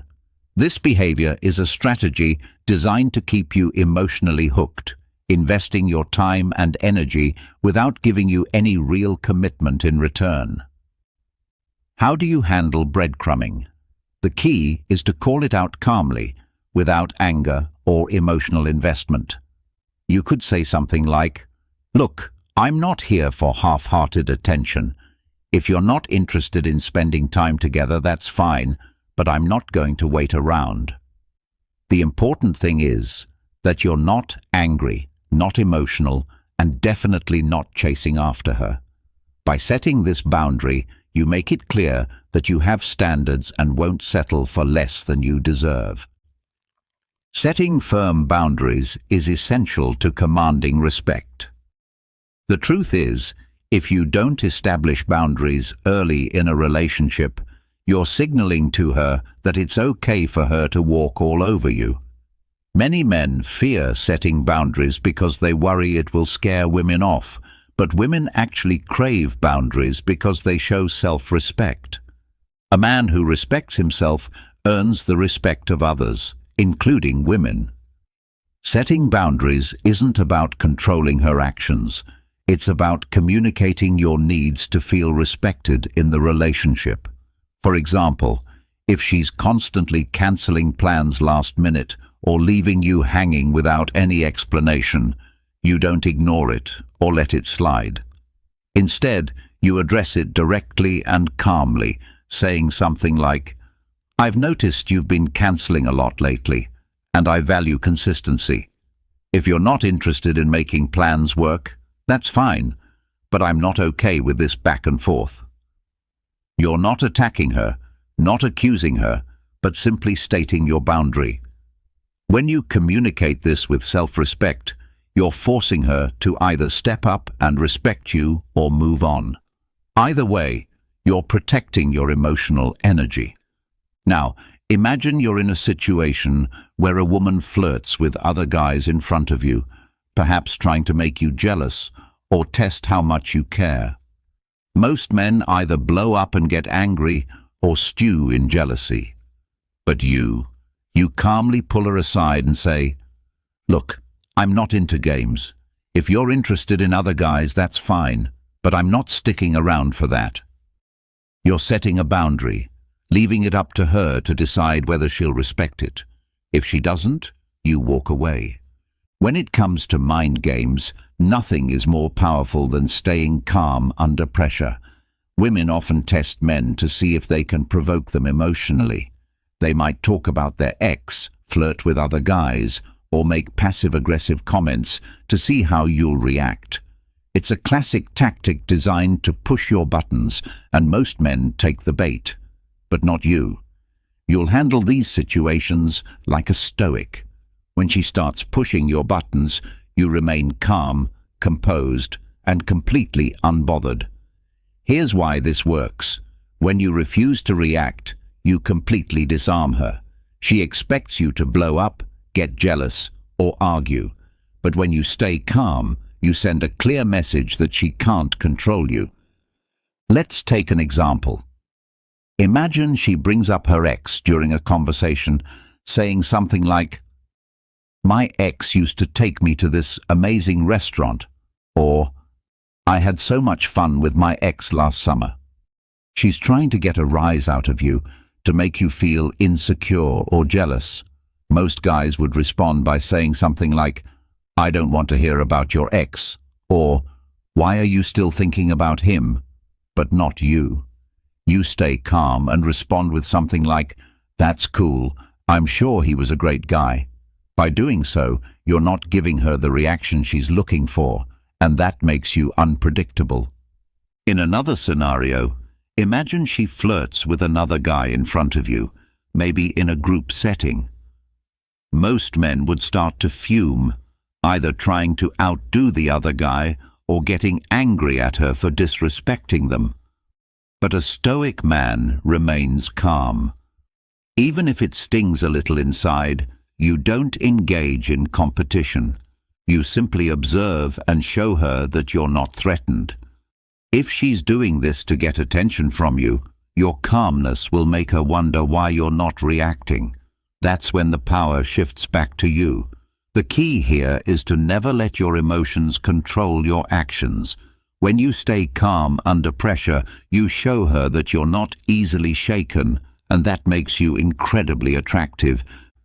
Most guys lose their way in relationships because they're too focused on immediate gratification. They want the validation of her affection, the high of her attention, or the quick fix of resolving a conflict. But Stoicism teaches us to focus on long-term goals rather than short-term drama. When you focus on your long-term goals, you stop being distracted by her games. You prioritize your own development, emotional stability, and self-respect, which ultimately leads to a stronger, more balanced approach to relationships. You become less concerned with the immediate highs and lows, and more focused on creating lasting, meaningful connections built on mutual respect and understanding. When it comes to relationships, focusing solely on short-term desires, such as craving attention or trying to fix conflicts immediately, can easily lead to emotional instability. Stoicism, on the other hand, encourages a longer-term perspective. By prioritizing long-term goals, whether in your career, physical fitness, or personal growth, you stop getting caught up in the daily drama that can come with a relationship. Consider this. If you're working hard to build a successful career, improving your fitness, and developing as a person, do you really have time to get lost in petty mind games? Absolutely not. You've got bigger things on your plate. This shift in mindset serves two key purposes. First, it makes you less emotionally reactive, because your emotions are no longer tied to the whims of another person's attention. You stop relying on her for emotional validation because you're already getting that from the progress you're making in your own life. Second, it makes you more attractive because women find purpose-driven men magnetic. A man who is focused on his mission in life exudes an energy that is far more compelling than someone who is fixated on someone else's actions. Let's imagine you've been dating a woman for a few weeks and everything seems to be going well. But suddenly she starts pulling away, texting less, making fewer plans, and acting distant. The typical response for most men would be to panic, overthink, and try to fix things by chasing harder or making themselves more available. But a man who is focused on his long-term goals does not flinch in the face of this. Why? Because he knows that his worth isn't defined by whether or not she's giving him attention. He's busy building his empire, improving himself, and pursuing his goals. If she wants to be part of that journey, great. If not, he won't lose any sleep over it. When you're focused on long-term goals, you naturally become more emotionally independent. You stop needing her to validate your worth because your progress and accomplishments already do that. And here's the thing. When she sees that you're not chasing her or getting caught up in the drama, she will find herself drawn to you more. Why? Because you're not the guy waiting around for her text. You're the guy too busy working on his life to care about petty games. One of the biggest mistakes men make when dealing with women who play mind games is retaliating emotionally. Let's say she flirts with another guy or does something that makes you feel hurt or jealous. The typical response might be to try and get even, to flirt with another girl to make her jealous, or play hard to get to make her chase you. But make no mistake, this will never work. The moment you retaliate emotionally, you're losing. Why? Because you're reacting to her behavior, which puts her in control of the situation. You're letting her dictate your actions, and this is a sign of weakness. A Stoic man, however, never retaliates emotionally. He understands that emotional reactions are a weakness and instead responds with calm indifference. For instance, if she ghosts you, you don't chase after her or play games in return. You simply withdraw your attention and focus on yourself. If she tries to make you jealous by flirting with another guy, you don't take the bait. You stay calm and continue with your life. Imagine you're at a party with a woman you've been seeing and she starts flirting with another guy right in front of you. Most guys would either get angry and confront her or try to flirt with another girl to make her jealous. But both of these reactions come from insecurity. As a Stoic, you stay calm and don't engage. You refuse to give her the emotional reaction she's looking for, and that drives her crazy. Why? Because you've shown her that she doesn't have power over you. When you don't retaliate emotionally, you maintain control of the situation. You send the message that you won't be manipulated by her games. And the beauty of this approach is that when you don't react, the game loses its power. She'll either stop playing it or realize she can't control you. Either way, you win. Communication is the foundation of any healthy relationship, but many people get it wrong. Either they avoid tough conversations or they approach them with too much emotion, which leads to arguments, misunderstandings, and unnecessary drama. A Stoic man knows how to communicate his needs and boundaries clearly and firmly, without letting emotions get the better of him. For instance, if a woman has been acting distant or inconsistent, and it's beginning to affect you, the typical response might be to either blow up at her or suppress your feelings. But a Stoic man handles this situation by addressing it directly without creating drama. He says something like, "Hey, I've noticed you've been acting differently lately. "I'm not sure what's going on, but I'd like to know if there's something we need to talk about." Notice how he's not accusing her, raising his voice, or demanding answers. He's simply expressing his observation and inviting her to share her perspective. This approach disarms her because it shows that you're not coming from a place of neediness or emotional outbursts. You're coming from a place of calm confidence, and that's incredibly attractive. When you communicate clearly and firmly, you set boundaries and express your needs without drama or emotional volatility. You take control of the conversation, making it clear that you're a man who knows what he wants and isn't afraid to ask for it. It signals that you are not afraid to confront problems head-on and that you won't let issues fester. This establishes a dynamic rooted in respect and honesty rather than manipulation or mind games. At the heart of any successful relationship is a strong, healthy connection with oneself. The most important relationship you have is with yourself, a truth that too many men overlook when they become entangled in emotional games or manipulative behavior. If you are constantly anxious, stressed, or feeling as though you're walking on eggshells, it's time to reevaluate what you are allowing into your life. No person should be the cause of sacrificing your mental peace, self-respect, or overall well-being. When you begin putting someone else's needs above your own, especially at the expense of your sanity, you are already losing the game. This is not about becoming selfish or disregarding others, but about maintaining balance. When you prioritize your own well-being, you become more attractive, not less. Women are drawn to men who are grounded, who know their own worth, and who refuse to let anyone destabilize their peace. This principle applies across every area of life, not just relationships. Whether it's your career, friendships, or family, your well-being should always come first. Take a moment to think about a situation where you might be seeing someone who sends mixed signals. One minute, she's affectionate. The next, she's distant or cold. You may start questioning yourself, wondering if you've done something wrong, and perhaps even changing your behavior to fit her mood swings. But stop for a moment and ask yourself how this is affecting your mental health. If the answer is negatively, it's time to take action.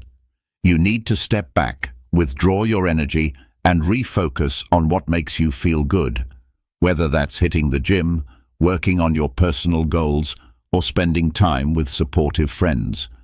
Protecting your peace should be your priority, and when you do, two things will happen. Either she will recognize your value and start respecting you more, or she will leave because she can no longer manipulate you. In both cases, you win. You have either removed someone who doesn't respect you from your life, or you have gained control in the relationship by showing that you are not easily swayed. In today's world, many men are pressured into catering to women's emotions at the cost of their own well-being. This is nonsense. Prioritizing your mental, emotional, and physical health isn't just attractive. It is essential for your survival in the modern dating world. When you make it clear that your peace of mind is non-negotiable, you immediately become more desirable and respected. So, the next time you feel that someone's erratic behavior threatens your peace, ask yourself if it's worth sacrificing your well-being. If the answer is no, it's time to recalibrate and focus on what truly matters, yourself. Patience is an incredibly powerful tool, especially when dealing with women who may be playing games. The reality is that patience is something many men struggle with because they want instant results. They want clarity right now. They want to know where they stand. But here's the truth. Women often test a man's patience to see if he can handle uncertainty. In a world where everyone is conditioned to expect instant responses, the man who can practice patience becomes a rarity. He's seen as valuable and rare because he doesn't crack under pressure. If she doesn't text back right away, he doesn't lose his cool. If plans are cancelled last minute, he doesn't lose his temper. Instead, he allows things to unfold naturally and stays composed. Women will inevitably test a man's patience. They might take hours to respond to a text, or even go silent for days, just to see if he will panic or chase them. Most men fall into this trap by double texting or over-analyzing the situation. But you are different. You understand the power of patience. The next time she tries one of these moves, resist the urge to react. Do nothing. Let her reach out to you when she's ready. Trust that she will notice your calm response and wonder why you're not chasing after her. This shift in behavior is when the power dynamic shifts in your favor. Why is patience so powerful? It demonstrates that you are not desperate for her validation. It shows that you are emotionally stable, that you have your own life, and that you won't drop everything just because she's pulling away. This makes you a challenge, and women are naturally drawn to challenges. Practicing patience is not just about waiting for her to text back or to commit to something. It's about delaying gratification in all areas of your life. When you master patience, you stop chasing things that don't serve your long-term goals. You stop reacting emotionally to every little incident, and you stop getting caught up in the emotional roller coaster that many men succumb to. A Stoic man understands that good things take time. He isn't rushing, nor is he desperate. He's playing the long game, and the long game always wins. While other men scramble for attention and immediate validation, you sit back, allowing things to unfold while keeping your focus on your goals. Remember, patience doesn't mean doing nothing forever. It means waiting for the right moment to act, whether in your relationship, career, or personal growth. Patience enables you to make calculated, strategic moves that will pay off in the long run. It's not about instant gratification. It's about achieving lasting success. Choosing to walk away with confidence when necessary is another powerful tool. There's a saying that the most powerful position is to be able to walk away and mean it. If you remember one thing from this, let it be this: knowing when to walk away is the ultimate power move. It's the nuclear option, the trump card most men are too afraid to play, but when you do, you immediately gain the upper hand. Not every woman deserves your time and energy. If she's playing games, stringing you along, disrespecting your time, or treating you like an option, you need to be prepared to walk away, not in a petty or dramatic manner, but with calm, quiet confidence. Here's the key. When you walk away, you show her that you don't need her validation. You show her that you have other options, and most importantly, that your self-respect is far more important than her approval. The kicker is that most of the time, when you walk away, she'll chase you. Why? Because walking away is the ultimate act of self-respect, and women are naturally drawn to men who respect themselves. But let's be clear. Walking away isn't a tactic to manipulate her into chasing you. It's about knowing your value and refusing to settle for less. When you walk away, you're saying that you're no longer willing to play the game. If she wants to be part of your life, fine, but if not, you're perfectly okay without her. If she keeps flaking on plans, texting other men, or disrespecting you in any way, you calmly tell her you're no longer interested in the back and forth. If she's serious, she'll let you know, but otherwise you move on. No anger, no frustration, no drama, just calm, collected confidence. And then you walk away. You don't send a follow-up text, you don't check her social media, and you focus solely on yourself, your goals, and your well-being. Here's the hard truth. Sometimes walking away means walking away for good.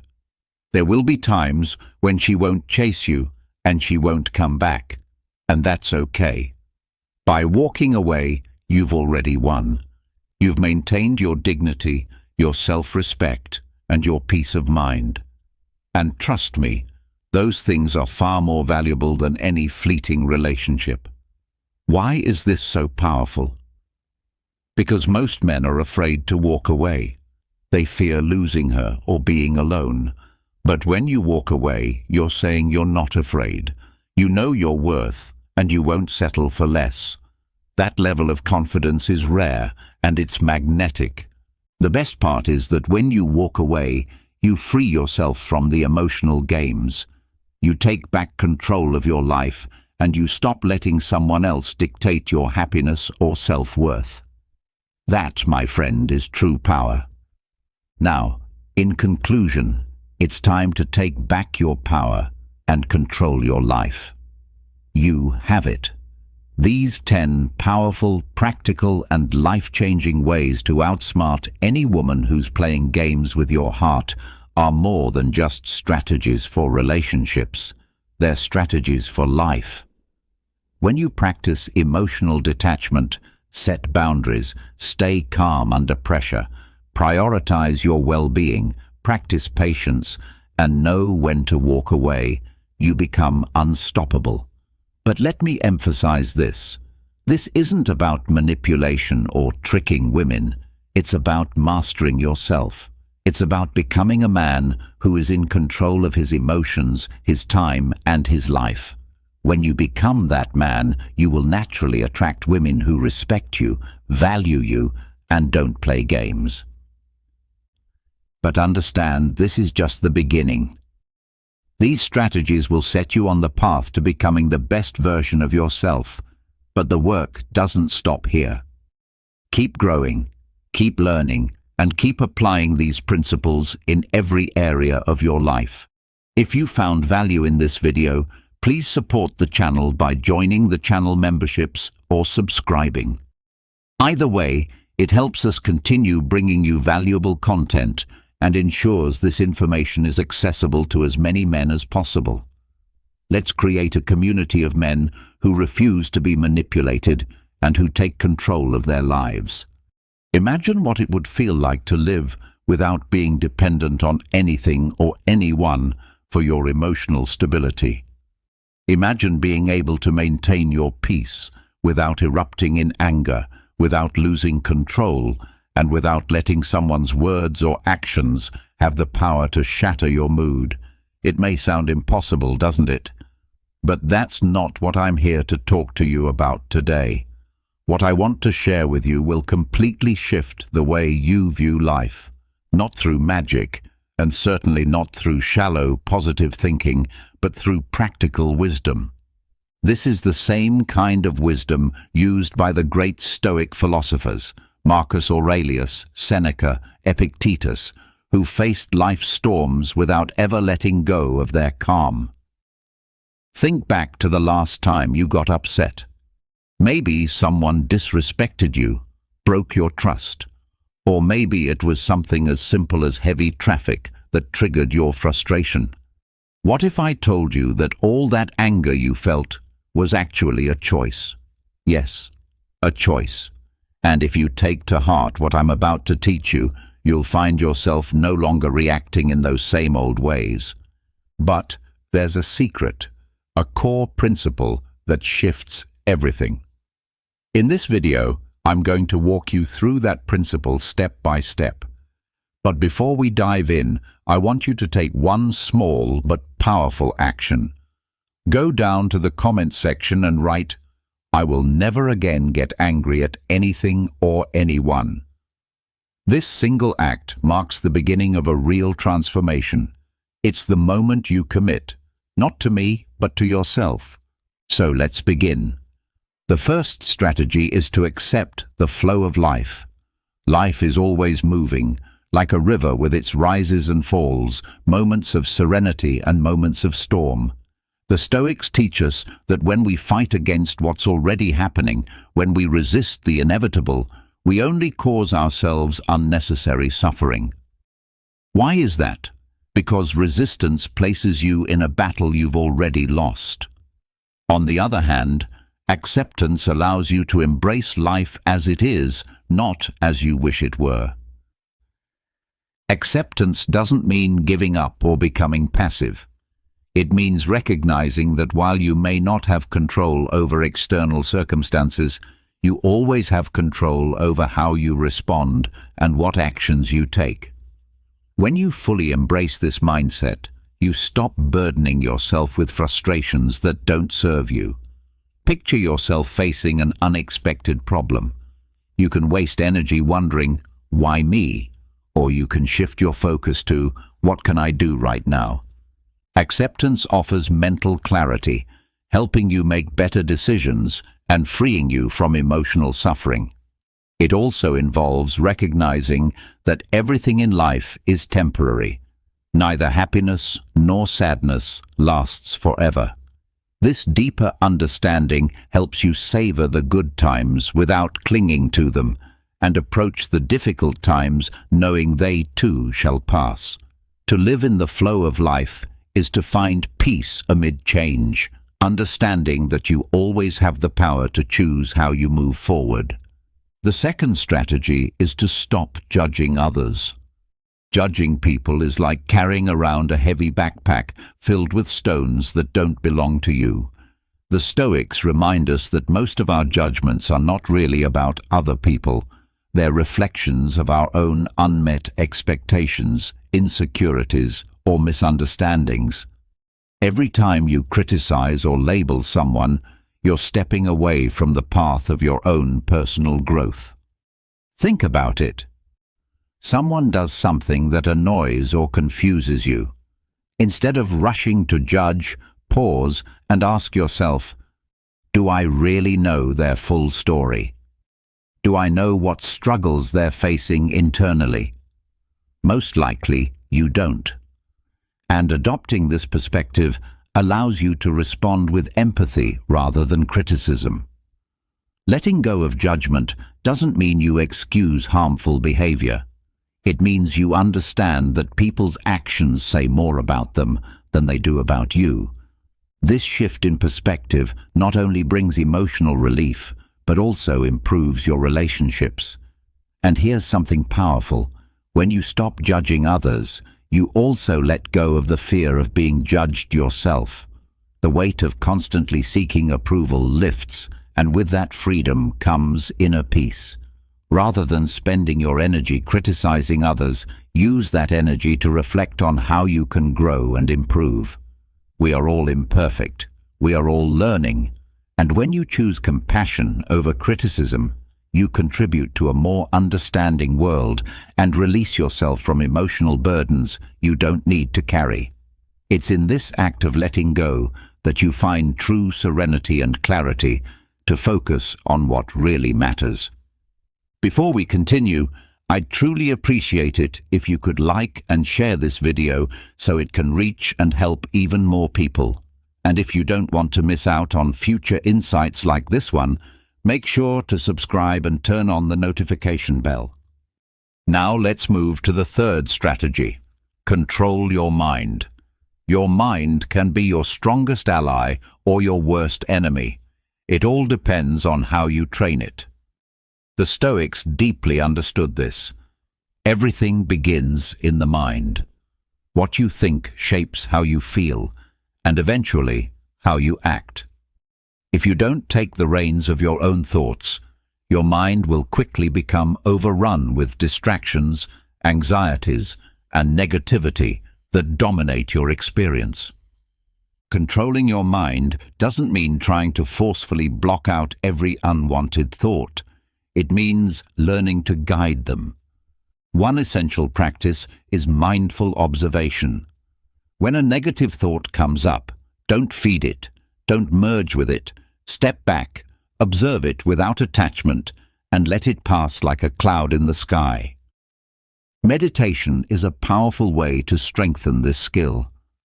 Just a few minutes a day focusing on your breath or silently repeating a calming phrase can build your ability to remain steady in difficult situations.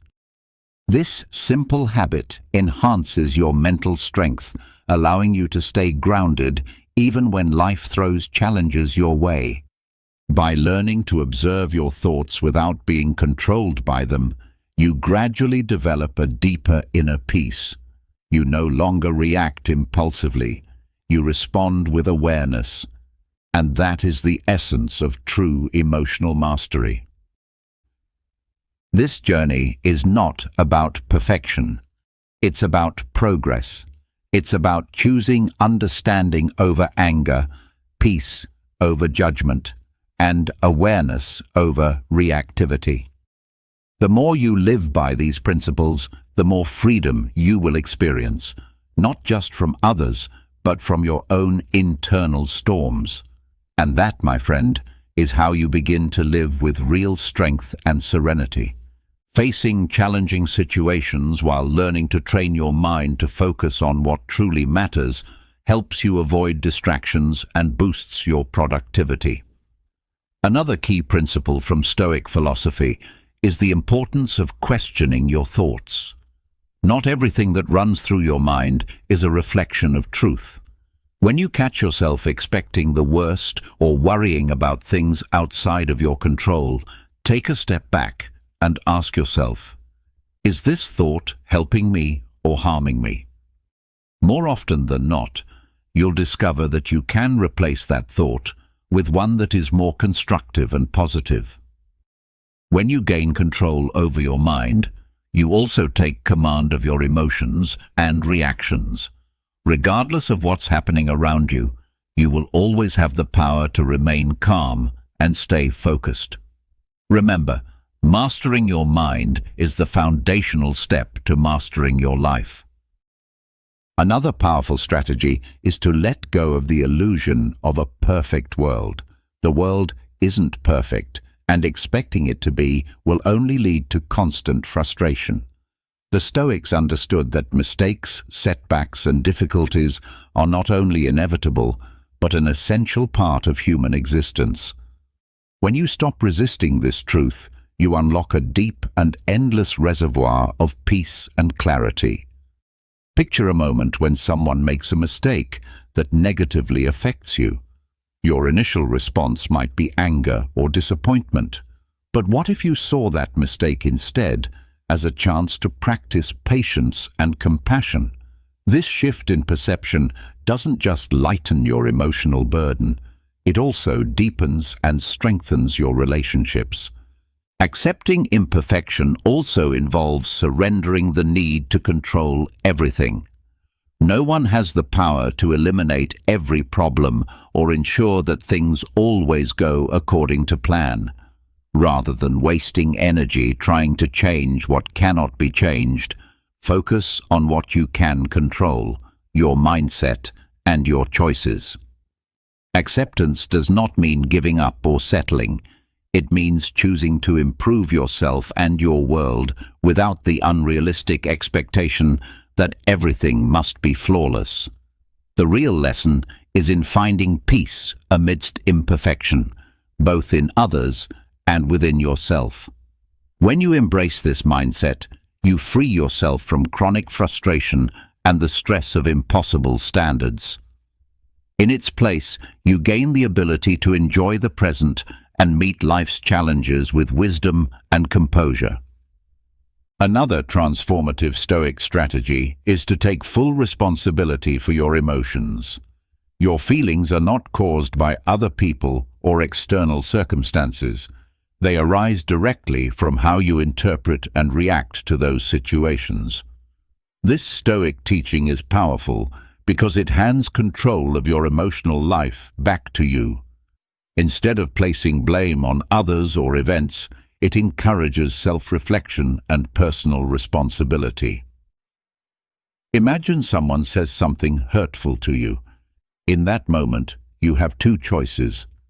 You can let their words disturb your peace and react with anger or sadness, or you can recognize that their opinion doesn't define your worth or control your inner calm. The key is to remember that no one can make you feel a certain way without your permission. Owning your emotions also involves letting go of the need for outside validation.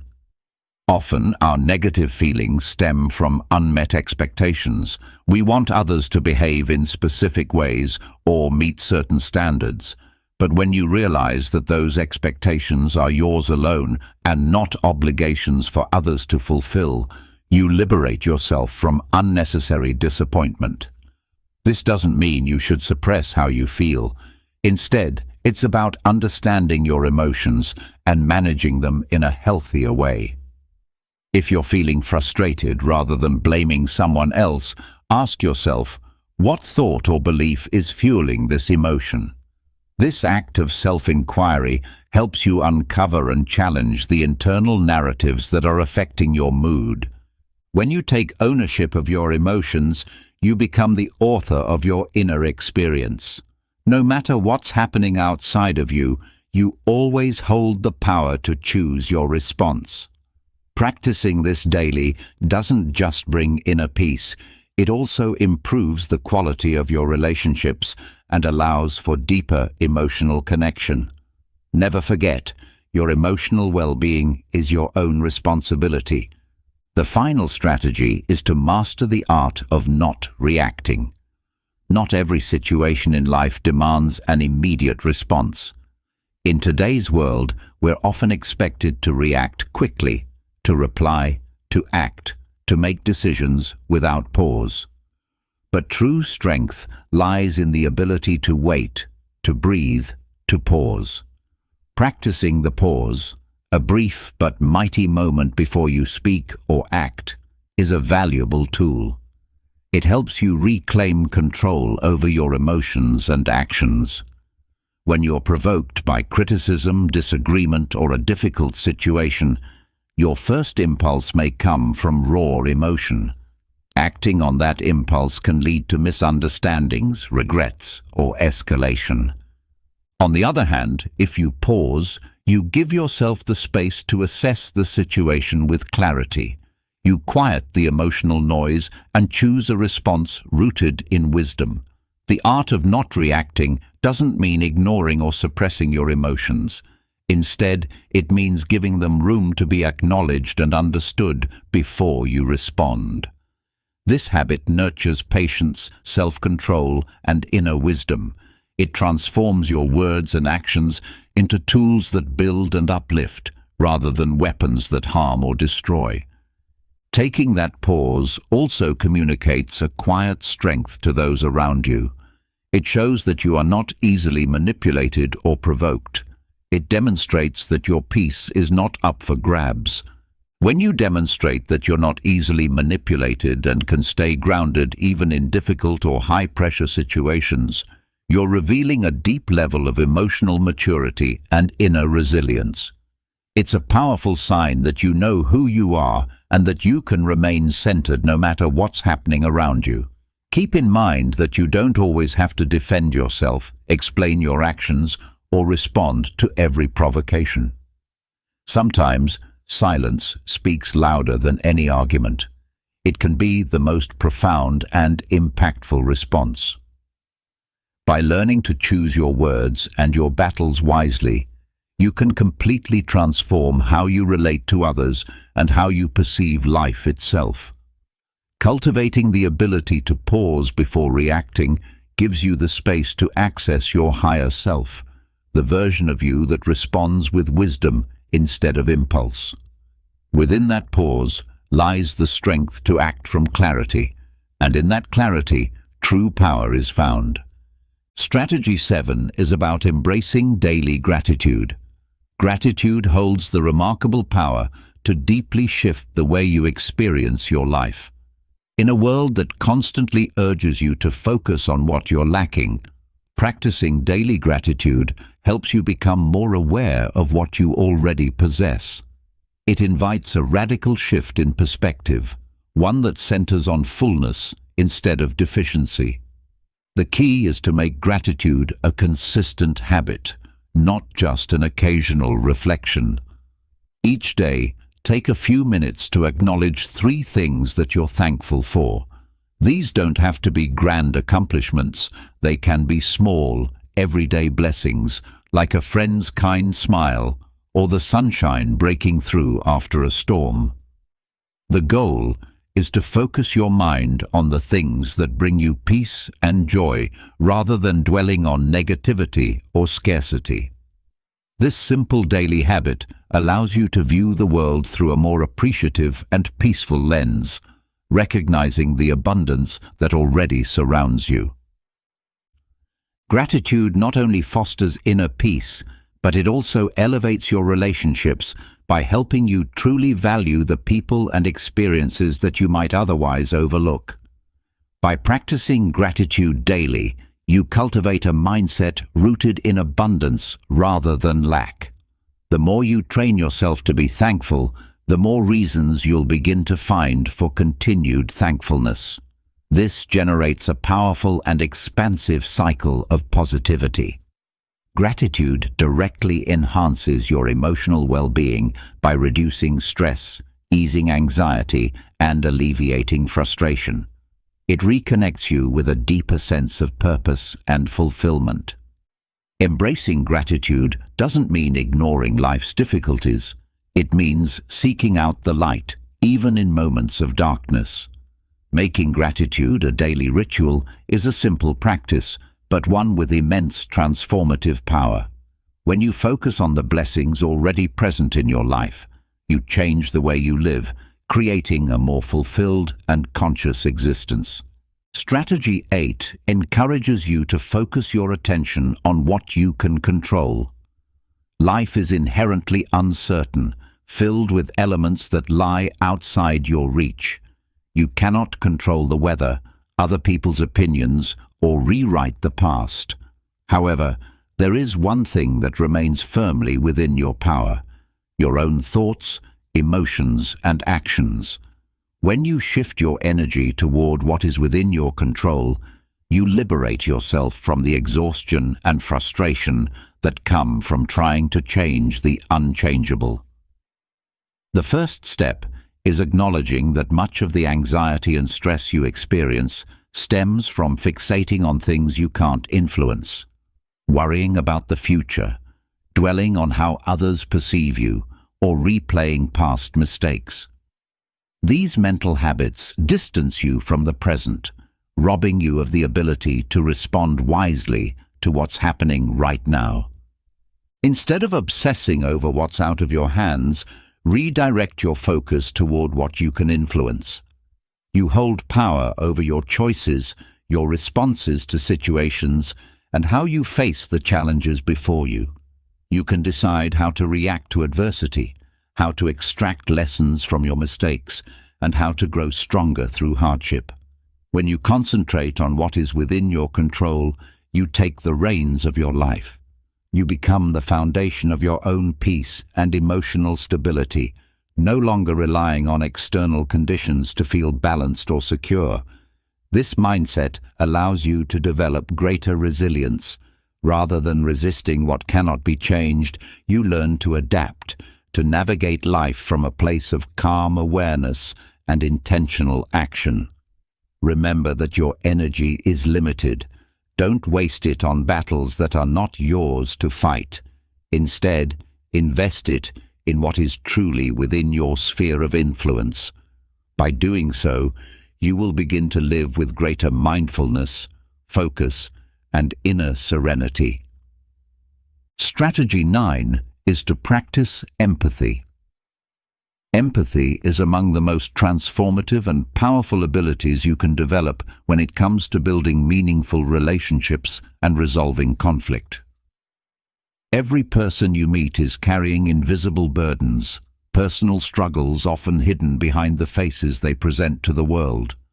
Before letting frustration or anger take over in difficult interactions, pause for a moment and consider what the other person might be going through. Practicing empathy doesn't mean that you have to agree with someone else's point of view, but it does mean making a sincere effort to understand where they're coming from, their feelings, their life situation, their unique challenges. When you encounter conflict, rather than reacting impulsively, ask yourself, what might this person be feeling right now? What kind of struggles or worries might be influencing their behavior? This conscious effort to understand others allows you to look beneath the surface and respond from a place of compassion rather than judgment. Empathy softens anger and dissolves tension because it fosters deeper human connection. By seeing beyond the immediate situation, you open a path toward resolution and healing. You free yourself from the constant urge to prove a point or assert your own perspective. Instead, you begin to strengthen both your personal and professional relationships. Practicing empathy also nurtures patience and tolerance, helping you recognize that every person has their own journey, their own history, and their own pain. This awareness allows you to respond with greater calmness and grace. By cultivating empathy, you not only become more understanding, you also create space for more peaceful, authentic interactions in your life. Reacting with calmness and constructiveness, rather than escalating a conflict, allows for resolution through greater understanding and mutual respect. When you practice empathy, you not only improve your own well-being, but also positively impact those around you, fostering a more conscious, connected, and humane environment. By making empathy a central part of your daily life, you contribute to creating a more harmonious and supportive atmosphere. Another key lesson is to embrace the transient nature of life. Nothing in this world is permanent. People, moments, and emotions are fleeting. Everything is in a constant state of change, and when you accept this transience, you cultivate a profound appreciation for the present. Instead of holding on to the past or fearing the future, you learn to savor the here and now. Recognizing the impermanence of life also helps free your heart and mind from unnecessary emotional burdens, such as resentment and anger. Although these emotions are natural, they intensify when we cling to past situations. By understanding that all things end, you can release these negative feelings more easily, making it easier to move forward without carrying the weight of the unchangeable.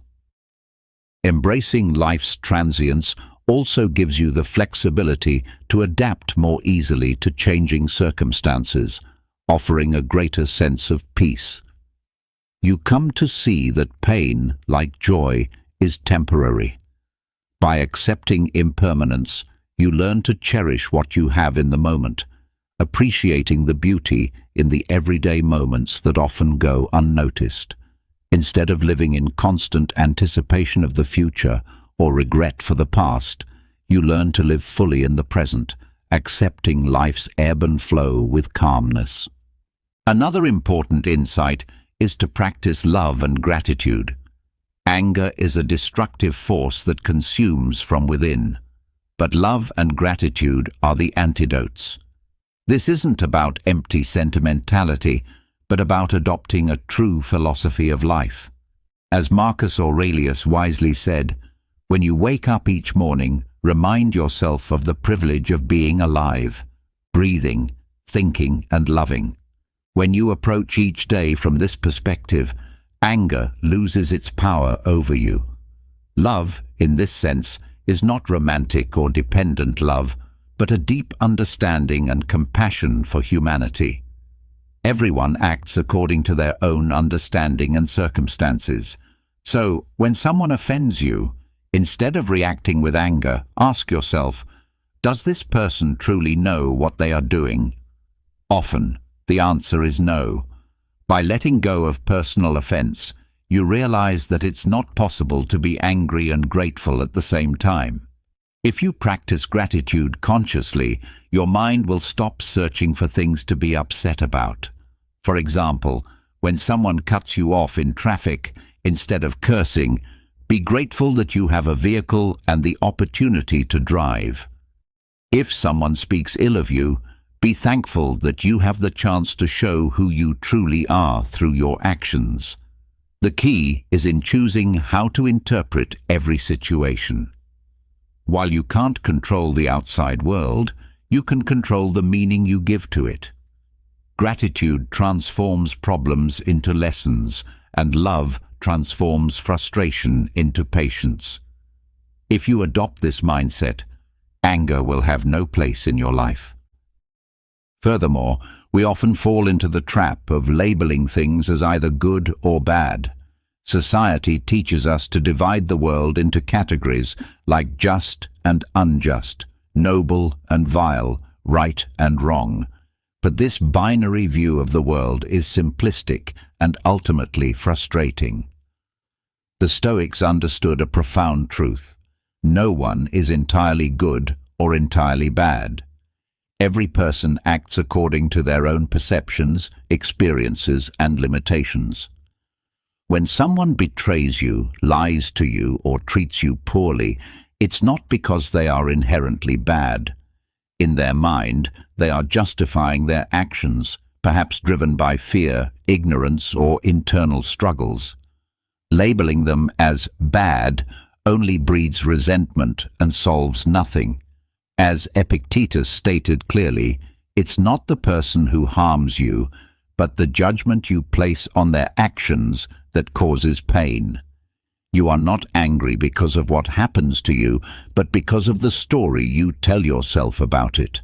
For example, if someone insults you on the street and you label them as a fool, anger will flood your mind.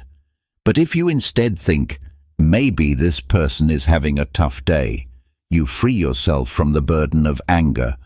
True power lies in accepting reality as it is, without dividing it into extremes. Don't expect the world to behave according to your expectations. People act based on their own reasons, not yours. When you understand this, you stop suffering from their actions. You won't get angry because you realize that everyone, in their own way, is doing the best they can with the tools they have.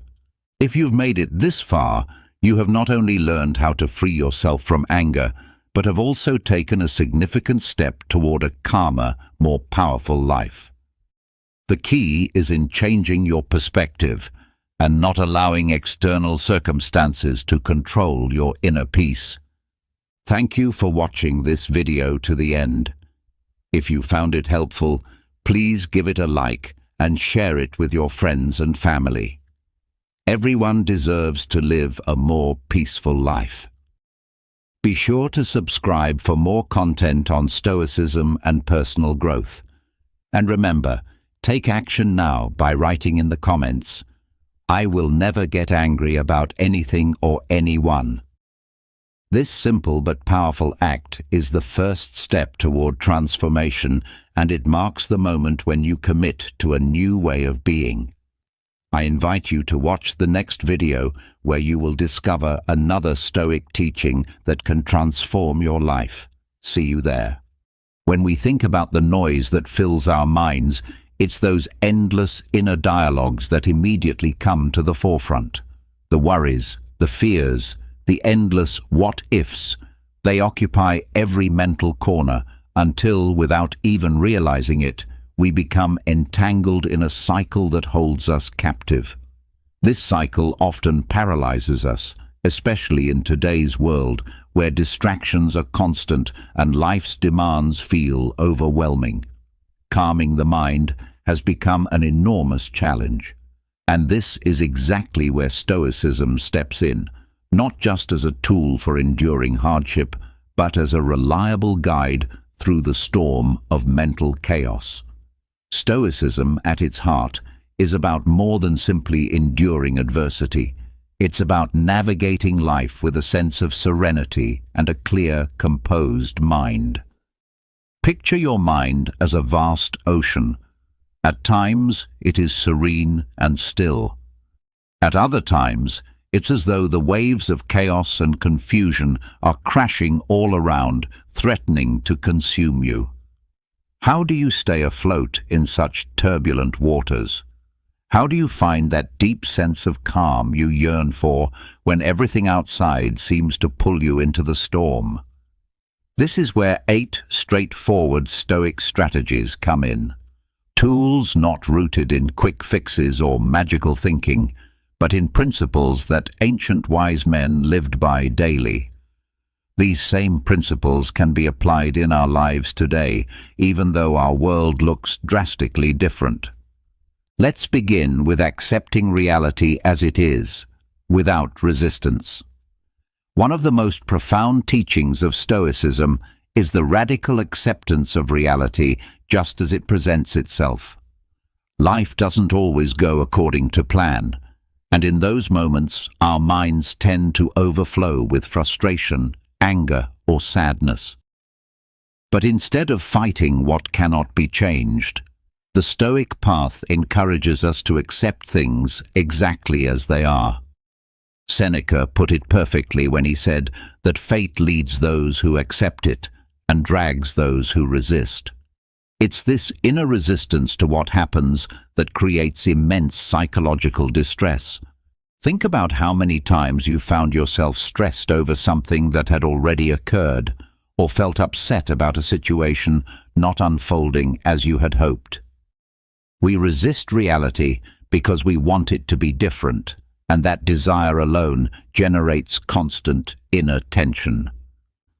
It's like rowing against the current, using up all your energy fighting what already is. Accepting reality doesn't mean giving up or resigning to the idea that things can never improve.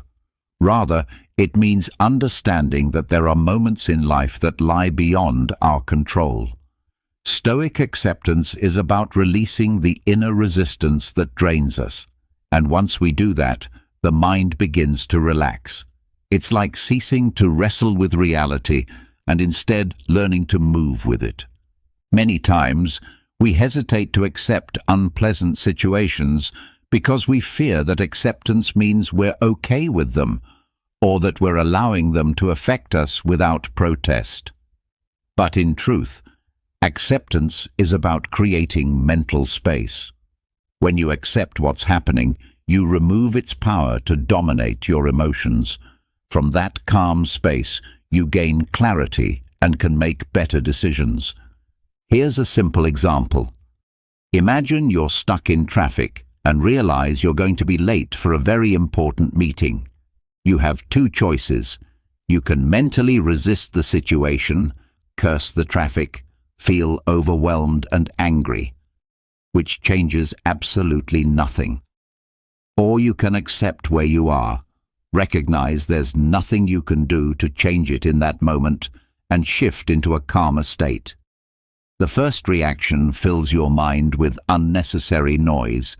The second gives you the mental peace to handle the situation as effectively as possible. Acceptance is like a muscle. The more you use it, the stronger it gets.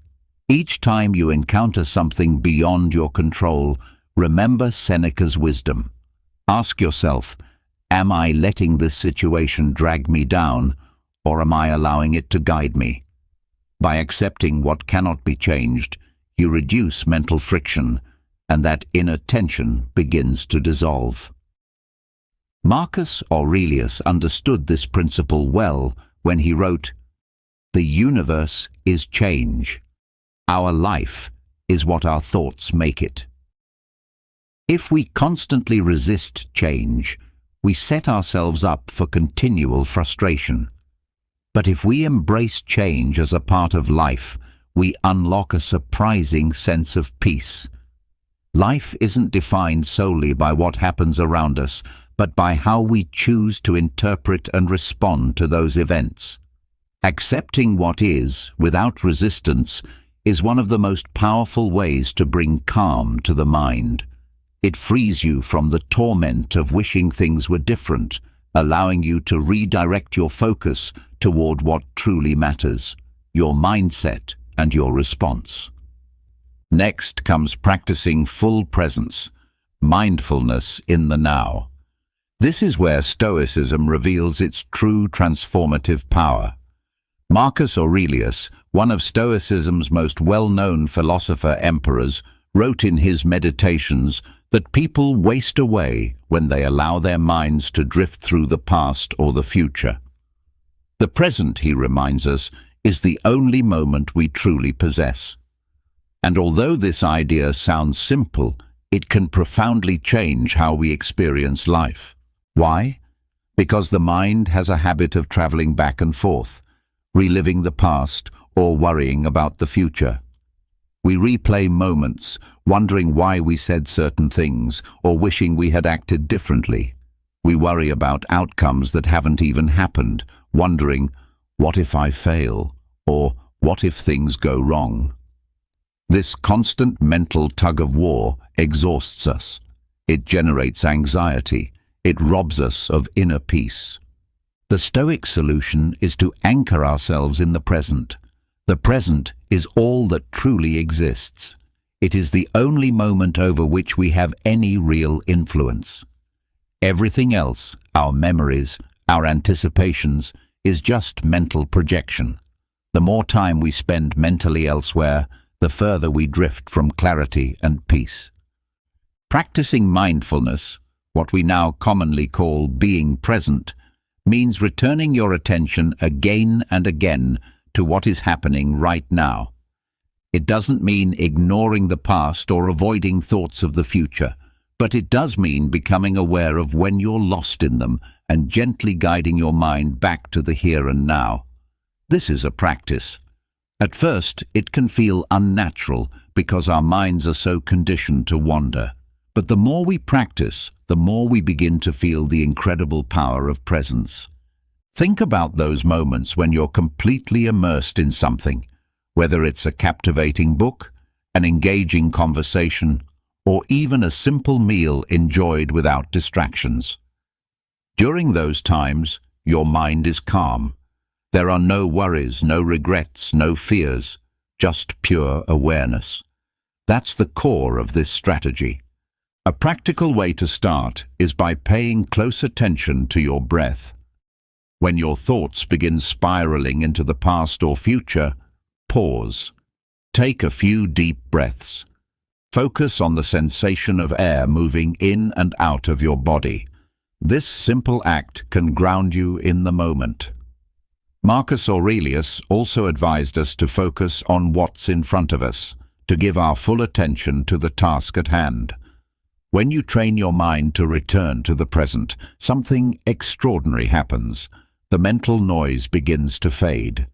The thoughts may still be there, but they no longer control you with the same force. In the present moment, there is no room for regrets or anxiety, only awareness of what you're doing right now. And that awareness brings a sense of calm and clarity that's hard to find anywhere else. The practice of mindfulness is what breaks the endless mental loops that fill your mind with unnecessary chatter. By returning again and again to the present, you discover that this moment, just as it is enough. And in that realization, peace begins to grow. Now let's explore emotional detachment. This is one of those powerful Stoic tools that, once truly understood, can completely reshape how you perceive life. But we must be clear, emotional detachment in the Stoic sense doesn't mean becoming cold or distant. On the contrary, it's about loving deeply and committing fully, but doing so without letting your happiness or inner peace depend on outcomes that lie beyond your control. Seneca expressed this well when he said, "Love, but love as one who knows it won't last forever." At first glance, that might sound harsh, but the purpose behind this teaching is liberating. When we grow too emotionally attached to something, a person, a possession, or even a cherished dream, we set ourselves up for suffering. Life changes, circumstances shift, and when they do, it's that very attachment that creates our pain. Emotional detachment is not about caring less. It's about holding things, people, and outcomes more lightly. It's recognizing that all things are temporary and that true peace comes from within, not from external conditions. Detachment doesn't weaken your love, it strengthens your resilience. Because you can love, you can care, and you can commit, while still remembering that nothing is guaranteed to remain the same. The moment we release the need to control or cling, we begin to free ourselves from the emotional chaos that drains us. This is the Stoic way of loving fully while standing firm within yourself, being engaged with life, yet not enslaved by its inevitable changes. Practicing emotional detachment doesn't mean withdrawing from life. It actually means engaging with life more deeply. It's about cherishing what you have and valuing your relationships without becoming so attached that your happiness feels dependent on them. Think about how often you've experienced anxiety or emotional distress simply because you feared losing something, a job, a relationship, a dream opportunity. That sense of emotional dependency generates fear, and when life doesn't unfold the way we hoped, suffering becomes inevitable. But detachment isn't about cold indifference. It's about liberating yourself from the grip that external outcomes have over your inner peace. The Stoics believed that it's entirely possible to love and appreciate something deeply while simultaneously recognizing its impermanence. When you cultivate this kind of emotional detachment, your mind begins to quiet down. You're no longer tormented by the fear of losing what you hold dear. You begin to live in the present, grateful but grounded, fully aware that nothing is guaranteed to last forever. Consider a common, everyday example: attachment to material possessions. Imagine owning a car you absolutely love. It's perfectly fine to care for it and enjoy it. But if you become overly emotionally attached, something as small as a scratch or mechanical issue can throw off your entire day or even your week. Practicing detachment would mean saying, "I value this car, but I understand that it is just a possession. If I lose it tomorrow, I'll still be okay."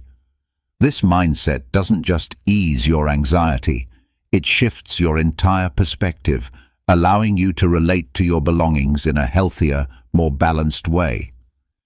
Epictetus offered powerful wisdom on this subject when he said, "Never say of anything, 'I have lost it,' but 'I have returned it.'" The idea is simple yet transformative.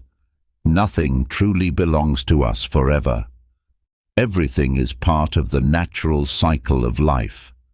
Rather than seeing a loss as something being taken from you, see it as something returning to where it came from. Adopting this mindset radically changes how you process and respond to loss, whether it's something big or something small. As you begin to live with emotional detachment, you'll find that the situations which once filled you with anxiety and stress begin to lose their intensity. It doesn't mean you've become indifferent. It means you no longer give those situations the power to dictate your peace of mind. You begin to understand that true happiness and lasting calm come from within, not from what you possess or who surrounds you. Detachment opens the door to incredible mental freedom. When you're no longer emotionally tethered to outcomes, you can fully enjoy the moment, free from the constant dread of loss. And it is within that space of freedom that real peace is found. Reflecting on your day, every single day, is another practice the Stoics deeply valued. Marcus Aurelius, in his Meditations, would write down his thoughts, reflect on his actions, and analyze how he dealt with the challenges of his day. This wasn't just a ritual, it was a tool for growth and clarity. He encouraged himself and us to take an honest inventory at the end of the day. What did I do well? What could I have done better? What lessons can I carry into tomorrow? This habit of daily reflection is one of the most effective ways to soothe the mind and steer it toward constant improvement. Why? Because our minds are often overwhelmed, not only by the chaos of the world around us, but also by our own lack of self-awareness. When we don't take time to pause and examine our thoughts and behaviors, we fall into autopilot. We repeat the same mistakes, react in the same patterns, and often don't know why we feel stuck. Daily reflection is your opportunity to hit the pause button, to look within, and to regain control of your thoughts and actions. Imagine that before going to sleep, you spend a few quiet minutes revisiting your day. It's not about harsh self-criticism, it's about curiosity and honesty. How did you handle challenging moments? Were there times you remained calm? Did you make decisions you feel proud of? This nightly habit doesn't just help you correct your missteps, it also helps you recognize your victories. In a world that moves fast, we rarely take time to appreciate the good choices we make or the wisdom we apply in our daily lives. But acknowledging those moments, when you stayed patient, spoke kindly, or took courageous action, builds confidence and reinforces your inner calm. Seneca also emphasized this habit of nightly self-assessment. He advised us to judge ourselves at the end of the day. Write it all down, examine your words and thoughts, because each day is like a miniature lifetime. When you do this, you gain a deeper understanding of yourself and can make intentional adjustments when things don't go as planned. This practice doesn't only illuminate your flaws, it also magnifies your small but meaningful achievements. These moments become anchors for your peace of mind, building resilience and a steady, balanced inner life. The idea is simple. Every night, take a few minutes to think about your day. You might even want to keep a journal, just like Marcus Aurelius did. Journaling helps you organize your thoughts and provides a space to let go of lingering worries before bedtime. It's a method for clearing your mental clutter, promoting restful sleep, and beginning the next day with clarity and calm. A useful practice is to ask yourself 3 questions each night. What did I do well today? What could I have done better? And how can I improve tomorrow? These reflections train you to live more mindfully and to close each day with purpose. Over time, this habit becomes a powerful cycle of self-awareness and continuous personal growth. When practiced consistently, daily reflection helps you correct mistakes, reinforce wise decisions, and keep your focus on what truly matters. It gives you a sense of control over your emotions and your life, which naturally reduces stress and anxiety.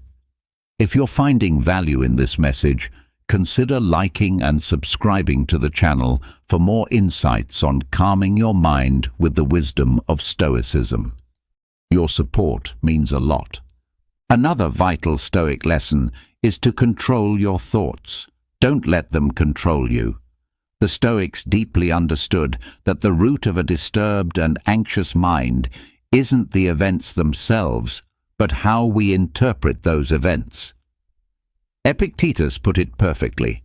It's not what happens to you, but how you interpret it.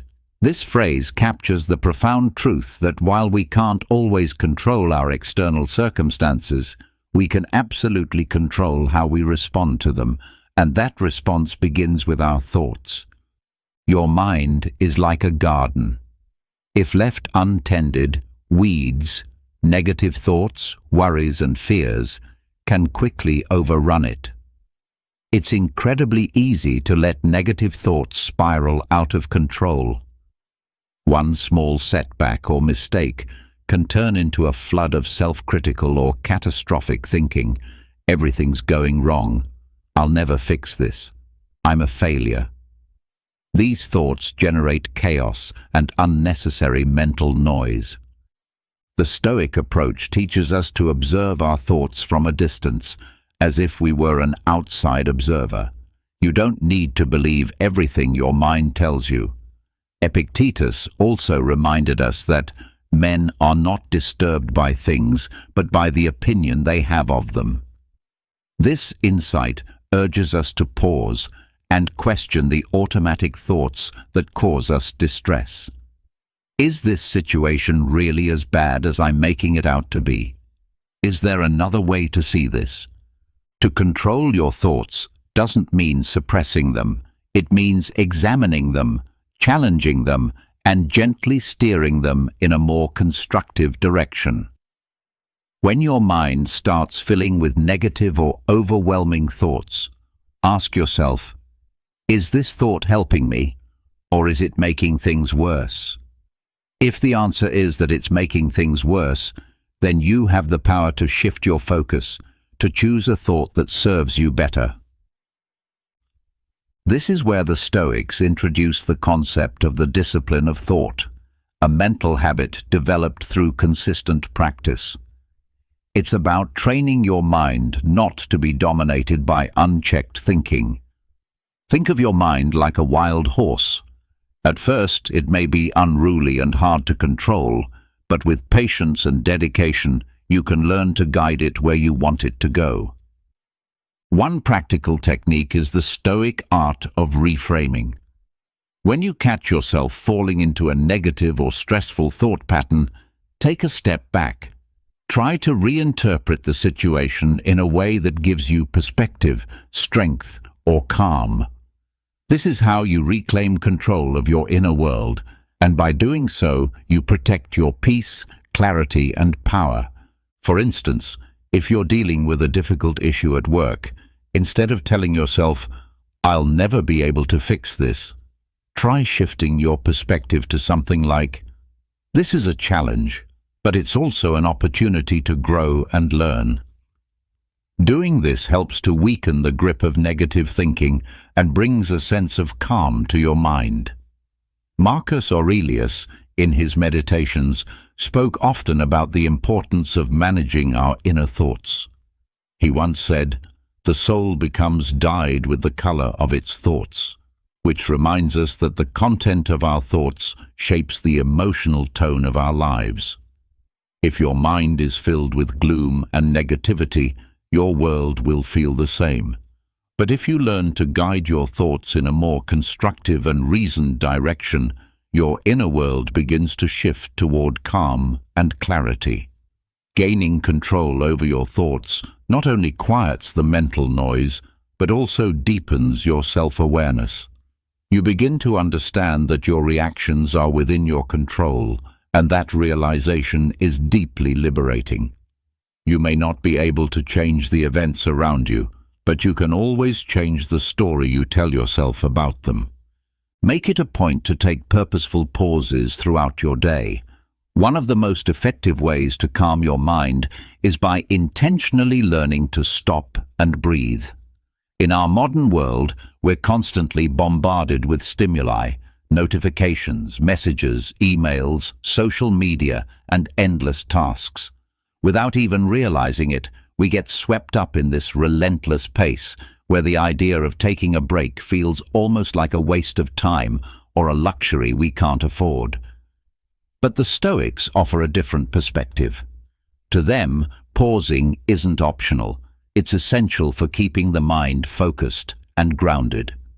Marcus Aurelius emphasized this idea, saying that people often seek peace in faraway retreats by the sea or in the mountains, but the most important place to retreat to is within yourself. His words invite us to make room for introspection amid the daily hustle and noise. You don't have to wait for a vacation or a weekend away to find peace. You can cultivate it right now, simply by giving yourself permission to stop. These pauses matter because when we keep pushing forward without rest, our minds become overloaded. We lose efficiency, our patience wears thin, and our thoughts grow more scattered. Short breaks, even just a few minutes long, allow your mind to decompress. It's like hitting a mental reset button, giving your brain the space it needs to recharge. You can apply a Stoic technique by practicing conscious pausing. Several times a day, take a few moments to stop what you're doing. Close your eyes, take a deep breath, and sit quietly. You don't need to do anything elaborate. Just be present with yourself. Even a brief pause like this can have a profound effect on your state of mind.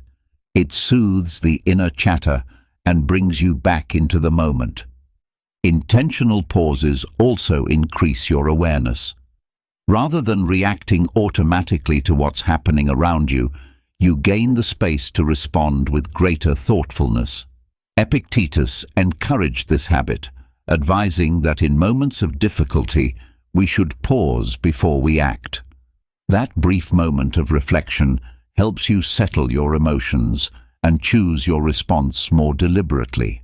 For example, if you're overwhelmed at work, either from a heavy workload or a tense conversation, don't allow stress to take over. Pause, breathe deeply, and give yourself a moment to refocus.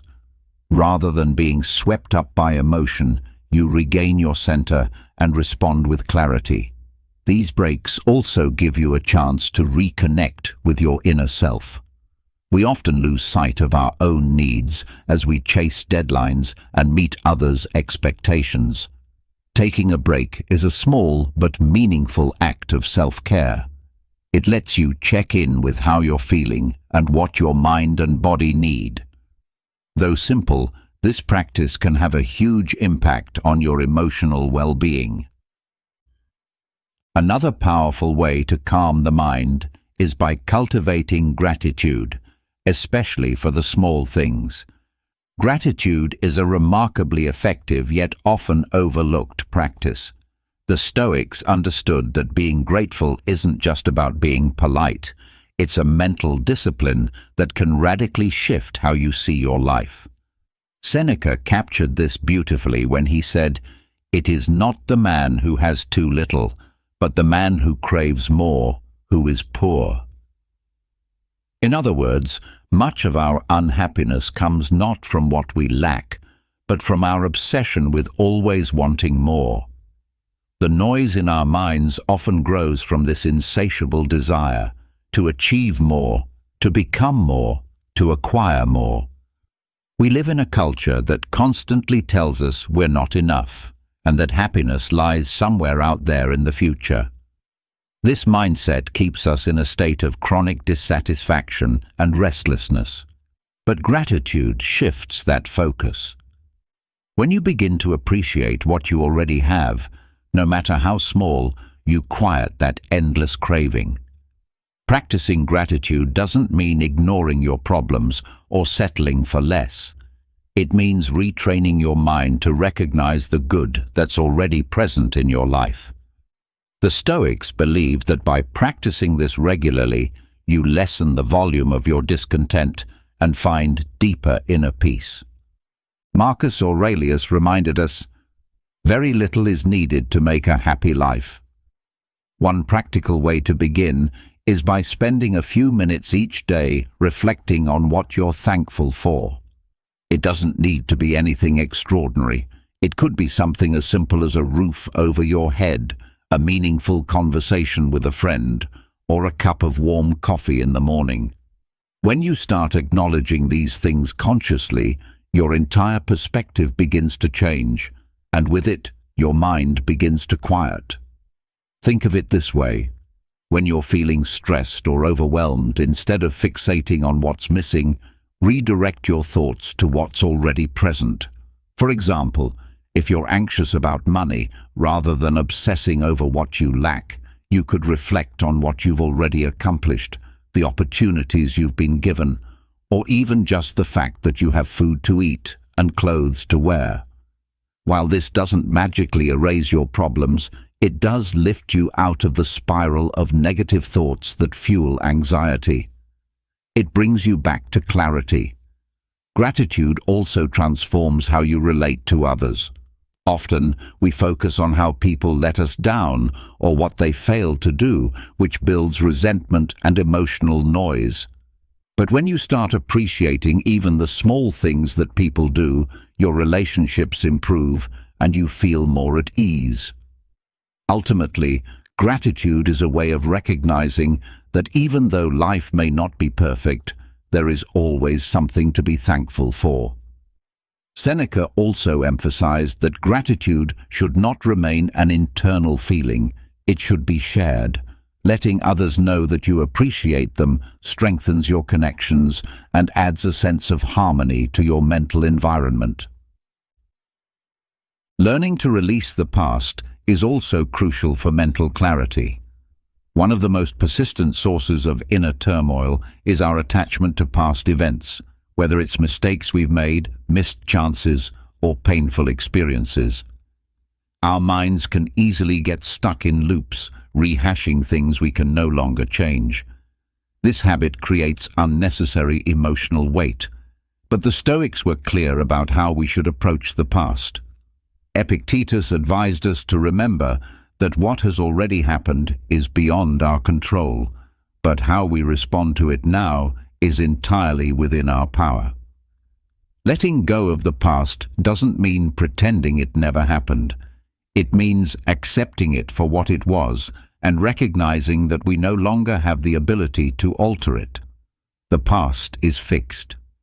Spending energy on regrets or what-ifs only creates more anxiety and stress. By learning to release these thoughts, you give your mind space to find peace. Clinging to the past is like carrying a backpack full of heavy stones. Each regret, each painful memory, each mistake is another burden. Eventually, that weight becomes so overwhelming that it robs you of your ability to fully experience and enjoy the present moment. Stoicism invites us to drop that weight, not out of denial, but out of acceptance. When you stop carrying the emotional baggage of the past, you begin to walk more lightly, more freely, and with a mind that is clearer and more at peace. Stoicism teaches us a powerful lesson: to release the weight we carry from the past. It encourages us to drop that emotional backpack, to take the lessons from our mistakes without allowing them to imprison us.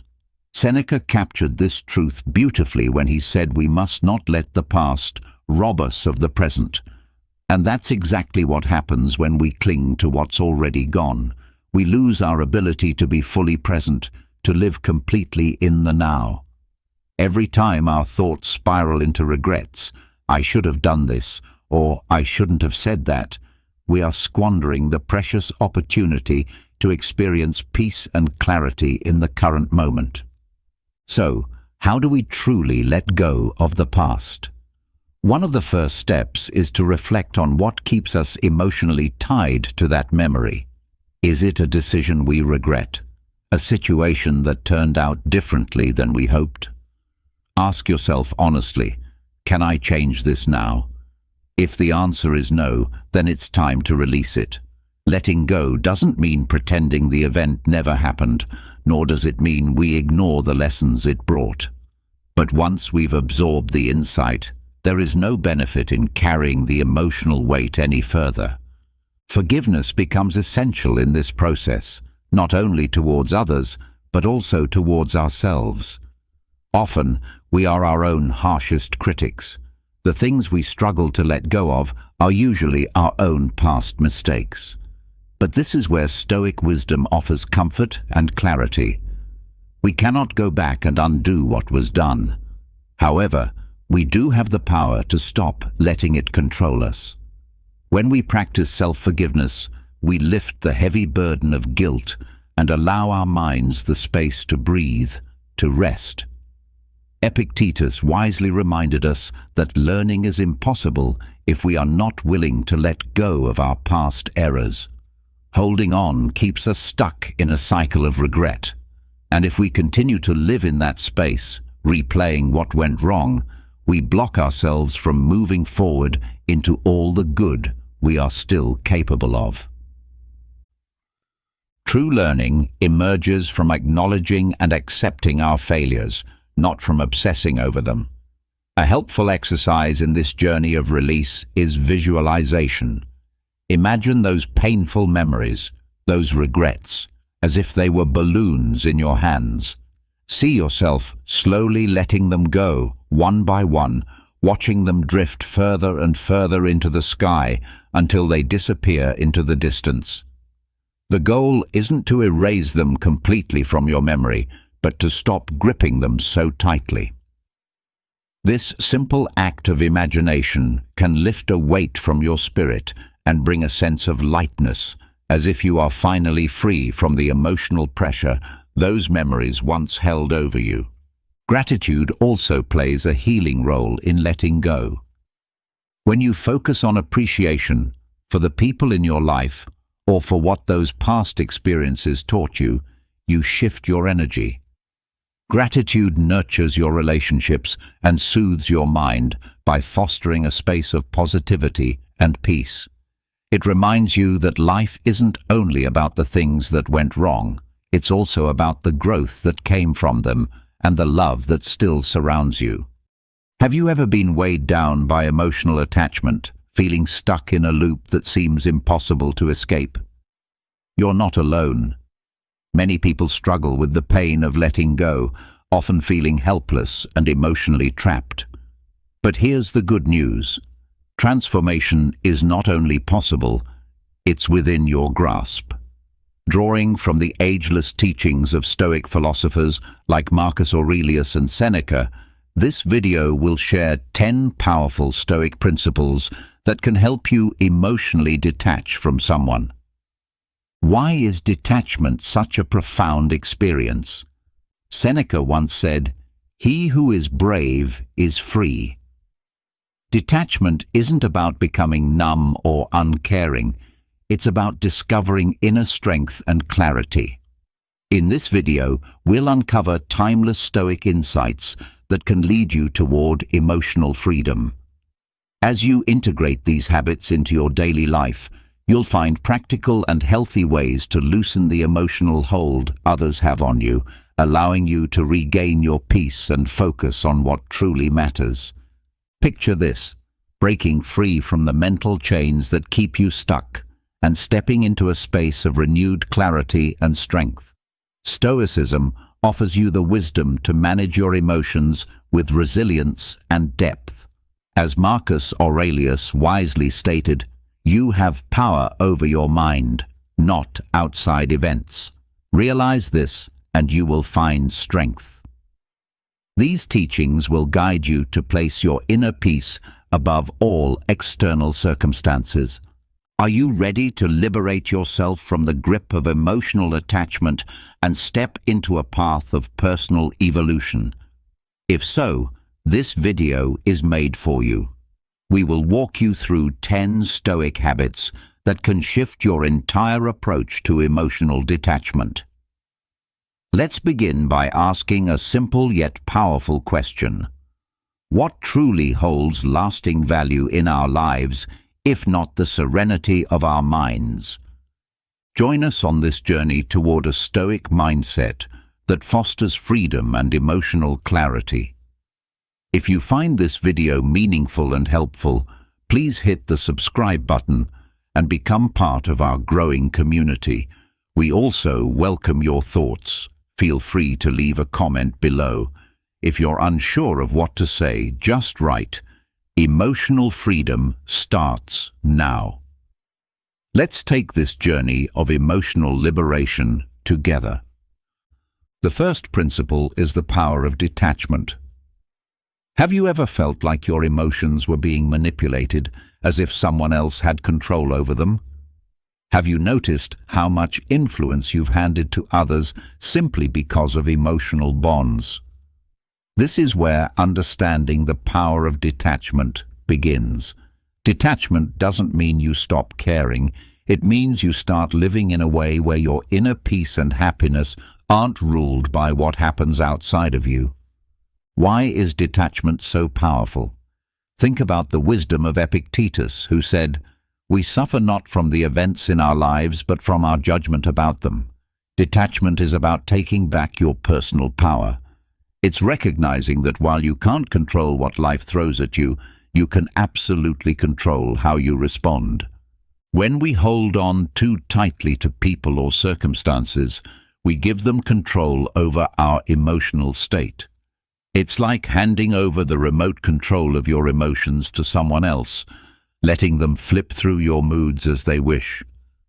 Their words, actions, or absence can govern your happiness, your sadness, even your major life decisions. Detachment is the act of reclaiming that remote, deciding for yourself what emotional channels you want to tune into. Visualize your emotions as a kite, with every string tied to something or someone. The more strings you're holding onto, or the tighter you grip one, the more you're at the mercy of shifting winds. Stoicism teaches us to loosen that grip, to recognize that while we can't direct the wind, we can choose which strings are worth holding. This doesn't make you unfeeling, it makes you stable and resilient. To begin practicing this, first identify the people or situations you are overly attached to. Then ask yourself, why? Are you seeking validation? Are you afraid of being alone? Do you fear loss or failure? By uncovering the root cause of your attachment, you start to loosen its hold. Next, invest time in activities that bring you personal joy and a sense of purpose. When you focus on what you can control, your actions, your thoughts, your growth, you become anchored in your own strength and inner values. As you cultivate detachment, you start to see life with fresh eyes. You realize that your worth doesn't depend on others or external outcomes. It's something intrinsic, unwavering. This understanding fuels a newfound confidence and clarity, helping you break free from the emotional chains of attachment. Remember Seneca's words, "He who is brave is free." Practicing detachment isn't about retreating from life. It's about engaging with it more fully, with calm awareness and a heart that is steady and strong. The second principle is understanding attachment. Have you ever asked yourself why we hold so tightly to certain people or situations, even when they bring us pain? What compels us to cling to things that clearly hurt us? The answer lies in understanding what attachment really is and how it operates. Attachment stems from the ego. As Epictetus wisely noted, wealth consists not in having great possessions, but in having few wants. This captures the essence of attachment. It's fueled by desire and perceived need. When we form emotional attachments, we often do so to fill an inner void, to feel validated, secure, or significant, and we mistakenly look for these feelings in external sources. Think of a newborn child, radiating joy and free from the complexities of ego. As we grow, ego begins to dominate our thoughts and decisions, cluttering our lives with unnecessary attachments. Whether it's people, material things, or ideals, these attachments fog our judgment and keep us from living with clarity and love. Have you ever felt that your happiness depends on someone else's approval or presence? That's a sign of attachment rooted in ego. To break free, you first have to see these attachments clearly for what they are: ego-driven attempts to satisfy fear or insecurity. Ask yourself, why am I holding on to this person or outcome so tightly? What underlying fear or longing is behind it? When you begin to explore these questions honestly, you start to untangle yourself from the grip of attachment. Now imagine living from a place of love instead of ego. What if you could trust in life's flow and believe that what's meant for you will find its way? This shift in perspective is transformational. It allows you to recognize your own worth and strength regardless of who stays or goes in your life. As you view your desires through this lens, you'll realize how much unnecessary weight they carry and how light you feel without them. Believing in the abundance of life is essential. When you release your fear of losing something, life often gives you back more than what you let go of. Detachment doesn't mean caring less. It means understanding more. It's about staying aligned with your core self and choosing love over fear.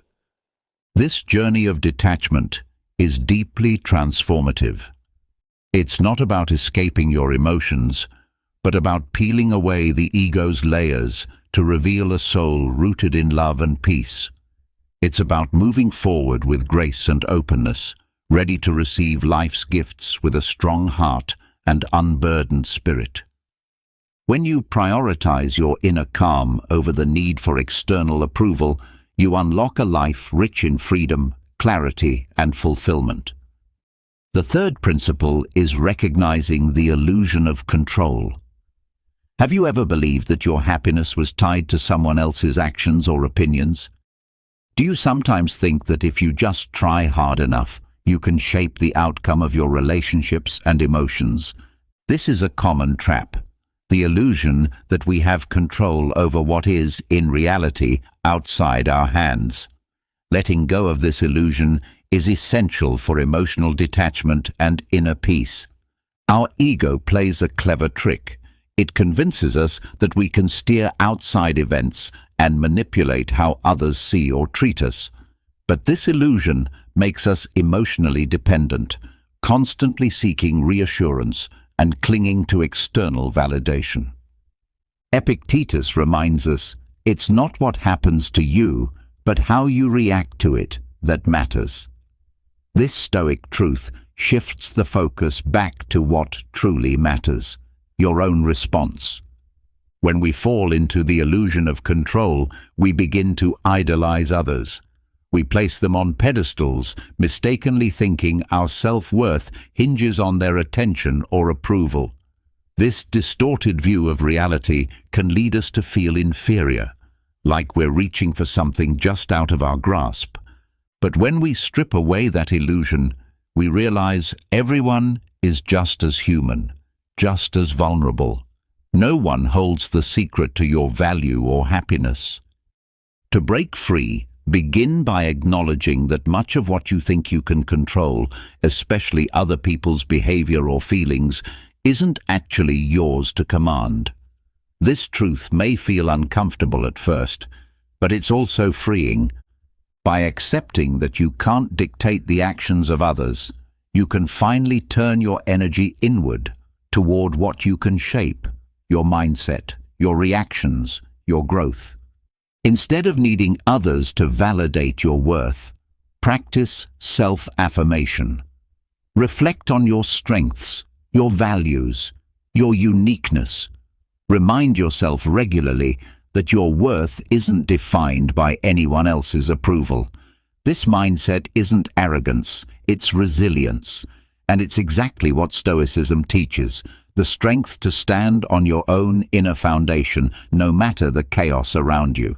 It's essential to understand that your worth is not dependent on how others see you. This mindset reflects a powerful teaching from Marcus Aurelius.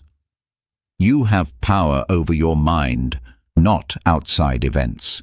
Realize this, and you will find strength. Embracing an abundance mindset is another transformative approach. Recognize that the universe is vast and overflowing with love, success, and happiness. There is enough for everyone. When we release the fear of losing a specific person or outcome, we open ourselves to a world full of new opportunities and meaningful experiences. In the context of relationships, this awareness allows us to love without clinging or desperation. We become capable of appreciating others deeply while holding on to our own self-worth and independence. It's important to remember that practicing emotional detachment does not mean becoming cold or indifferent. It's about understanding that you are whole and complete, even without someone else's presence in your life. By internalizing this Stoic perspective, you gain emotional strength that equips you to face life's unpredictability with grace and calm. Let go of the illusion that you can control everything and embrace the freeing truth. True power resides within your own mind. Have you ever found yourself holding on to a relationship or past experience so tightly that it causes pain, yet you're too afraid to let go? This is a common struggle, clinging out of fear, wondering what might happen if you release your grip. But what if letting go led to something far better? Let's explore how to bring detachment into real-life practice using Stoic philosophy as our guide. Epictetus once said, "Wealth consists not in having great possessions, but in having few wants." This wisdom applies beautifully to our emotional lives. Are you ready to stop clinging to the past and create space for something new? Picture yourself holding onto a rope with all your strength, your hands aching, your grip trembling. You're terrified to let go because you don't know what awaits you. But the reality is that releasing the rope doesn't mean falling. It often means you're finally free to reach for something more fulfilling. I personally learned this lesson the hard way. I stayed in a comfortable relationship simply because it felt safe. I didn't realize I was closing the door to new and possibly greater happiness that was already seeking me out. How often have you done the same, holding on to familiarity while fearing the unknown? Another truth worth facing is that the fear of missing out, FOMO, is a trap. It's like watching everyone's highlight reel on social media and thinking you're somehow falling behind. But what we see online is curated, filtered, and rarely reflects real life. When I stopped obsessing over others' stories and started living my own, the grip of FOMO faded. Do you catch yourself comparing your life to others? It's time to break that cycle. You don't need to know every detail of someone else's journey to feel whole. In fact, your most meaningful moments are created when you're fully present in your own life. Chasing an illusion of happiness, often based on others' projected images, can make detachment seem impossible. You see their polished lives and worry that you're falling short. But remember, the grass looks greener from a distance. When you get closer, you'll notice it has its own share of brown spots. The illusion of perfection robs you of joy and keeps you on a treadmill, running toward a hologram that can never be caught. Emotional detachment isn't about giving up on happiness. It's about defining happiness on your own terms. Following the Stoic principle of focusing on what you can control, your thoughts, your actions, your inner growth, is a way to reclaim your power. No past relationship, external opinion, or filtered image should determine your sense of self-worth or happiness. This awareness becomes your armor, enabling you to move forward with clarity and freedom, open to meaningful connections and new possibilities. Letting go is not the end. It's a courageous step toward the life you were always meant to live. Have you ever wondered why lasting happiness often feels just out of reach, always tied to other people or external events? What if true sustainable joy begins and ends with you, independent of any outside influence? Here, we explore how Stoic philosophy paves a path toward genuine happiness through emotional detachment. Ask yourself, where does real value come from? This question has the power to shift our focus away from unhealthy attachments and toward emotional liberation. As Epictetus wisely observed, wealth consists not in having great possessions, but in having few wants. This profound insight invites us to seek fulfillment from within rather than chasing it in the external world. This perspective is especially helpful when we're struggling to let go of someone emotionally. It's not about distancing ourselves with bitterness or indifference. It's about recognizing that the most meaningful and enduring relationship we will ever have is the one we have with ourselves. True value doesn't depend on another person's approval. It comes from your character, your wisdom, and how you treat others.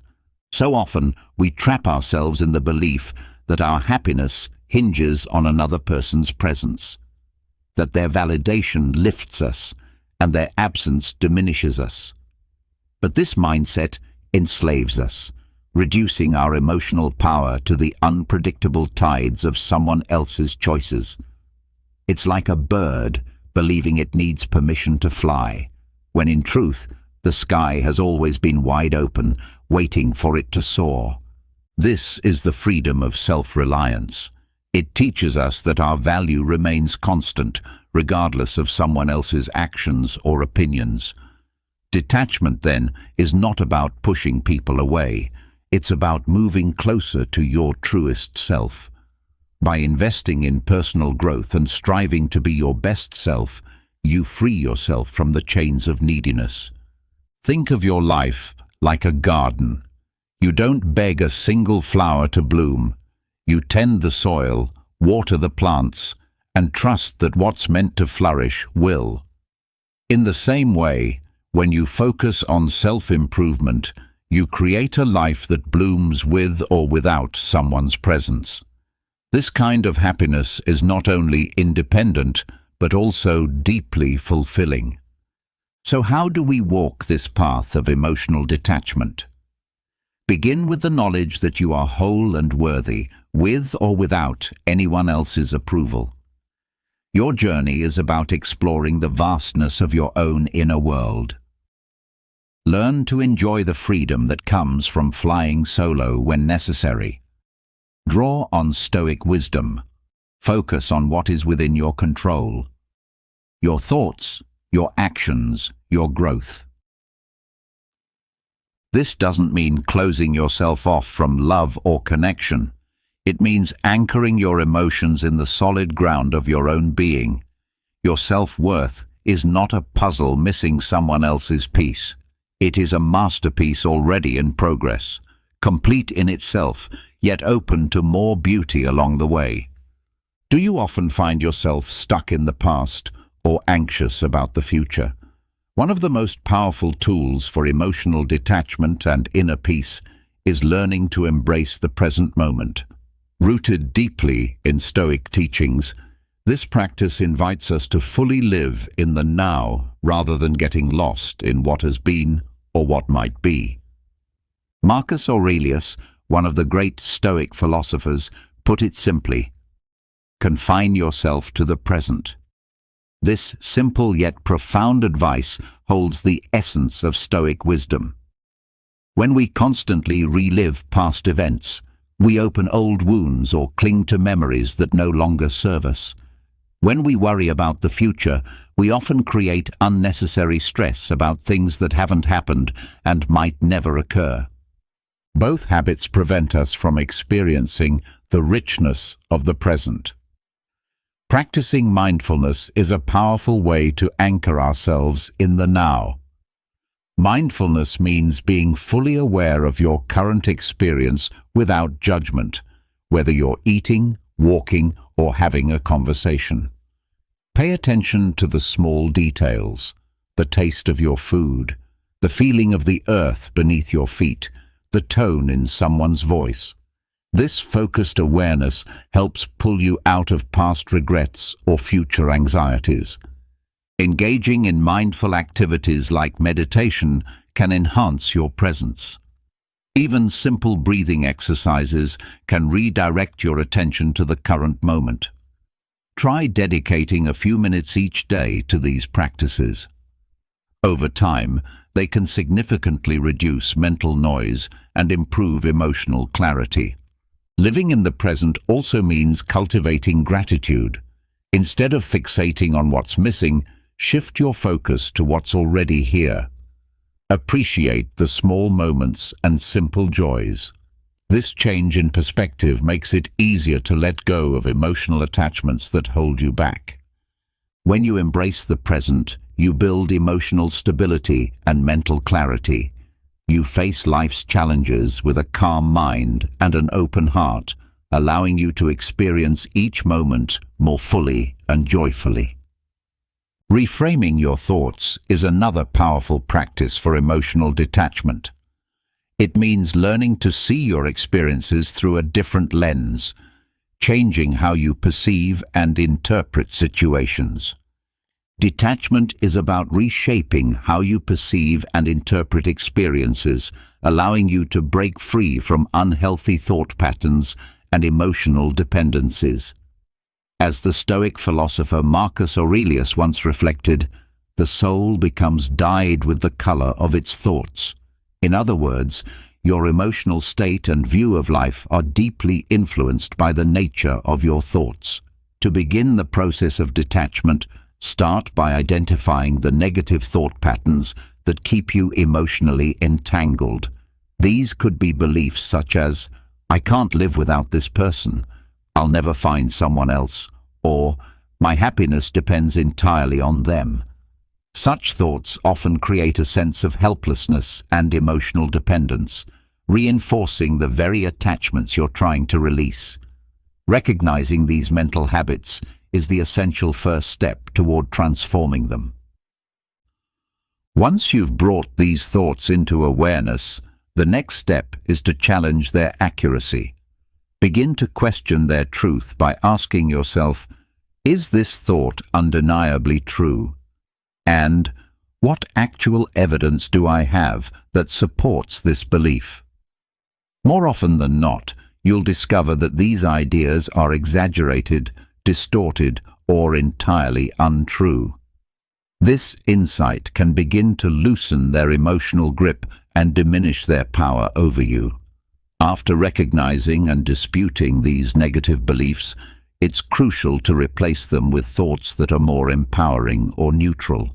For instance, rather than saying, "I can't live without this person," affirm to yourself, "I am fully capable of finding joy and purpose on my own." Instead of, "I'll never meet someone else," try saying, "There are countless opportunities ahead for love and meaningful connection." These new thoughts should reflect a healthier and more balanced mindset, one that supports your emotional independence. To make these new ways of thinking stick, incorporate daily affirmations into your routine.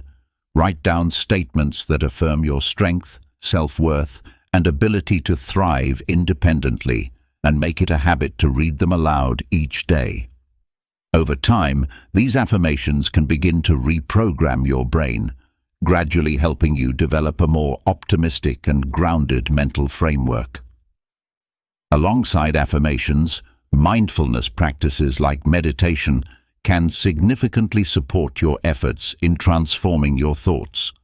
Mindfulness allows you to observe your thought patterns without judgment, creating space to consciously shift them in healthier directions.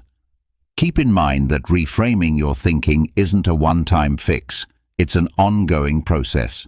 The more consistently you challenge and reshape your beliefs, the more emotionally resilient you become.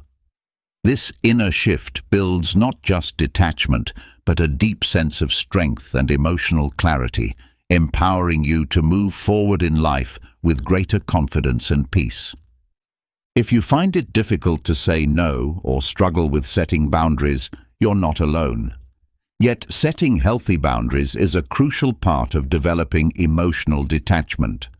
Boundaries are what safeguard your well-being and give you control over your emotional space.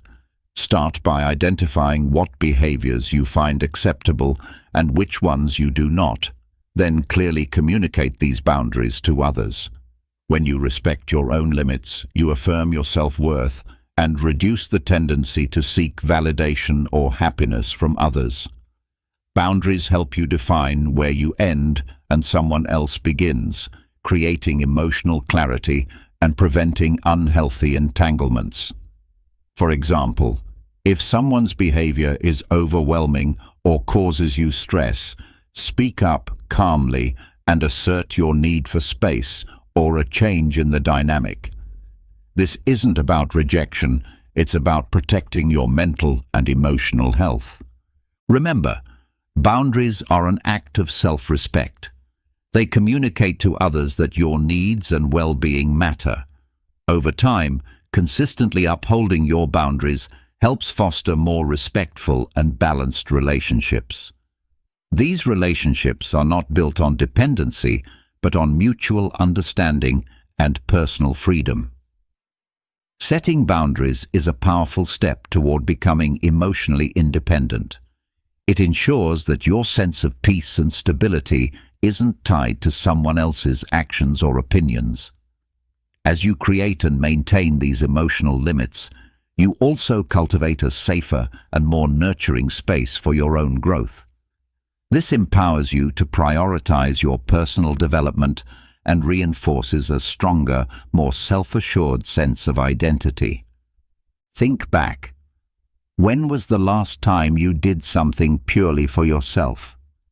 Engaging in self-care is not just a luxury, it's a necessity for cultivating emotional detachment and building a strong, independent life. The Stoic philosopher Seneca emphasized the value of personal well-being, stating that a sound mind in a sound body is a simple yet complete definition of true happiness in this world. Self-care means making time for activities that nourish your body, mind, and spirit. Physical exercise, for example, not only boosts your health but also elevates your mood through the release of endorphins. Practices like meditation and mindfulness help calm your mind, reduce stress, and promote emotional clarity and stability. In addition, making time for hobbies or passions such as painting, gardening, reading, or playing an instrument can bring genuine joy and satisfaction, reducing your reliance on others for emotional fulfillment. Surrounding yourself with supportive, uplifting people can further enhance your sense of belonging and emotional resilience. True self-care is about crafting a lifestyle that supports and sustains your well-being. By consistently nurturing yourself, you build a strong internal foundation that allows you to face life's challenges with confidence. This kind of strength enables you to emotionally detach from others, not out of bitterness or avoidance, but from a deep place of self-trust and assurance. Prioritizing self-care helps you build a fulfilling and autonomous life, where you can thrive emotionally, mentally, and physically. Have you ever noticed how focusing on what's missing in your life tends to increase your sense of emotional attachment to what you don't have? Practicing gratitude offers a powerful shift in perspective, helping you let go of unhealthy attachments and focus on what's already good in your life. When you regularly acknowledge and appreciate the positives around you, you begin to adopt a mindset rooted in abundance instead of lack. Gratitude reminds you of the value in your present experiences, which naturally lessens the emotional pull toward what's absent or lost. A simple way to start is by writing down 3 things each day that you're grateful for. These could be small but meaningful, like a kind gesture from a friend, a peaceful morning, or a warm meal. This practice helps redirect your focus from what's missing to what's nourishing and fulfilling. The philosopher Epictetus once said, "Do not spoil what you have by desiring what you have not. Remember that what you now have was once among the things you only hoped for." This timeless wisdom calls us to treasure what is already in our hands rather than yearning for what lies beyond reach. Developing a habit of gratitude not only improves your emotional well-being, but also acts as a buffer against the pain that often comes with detachment. As you consistently practice gratitude, you'll find it easier to release what no longer serves you and embrace a life of greater peace, contentment, and emotional freedom.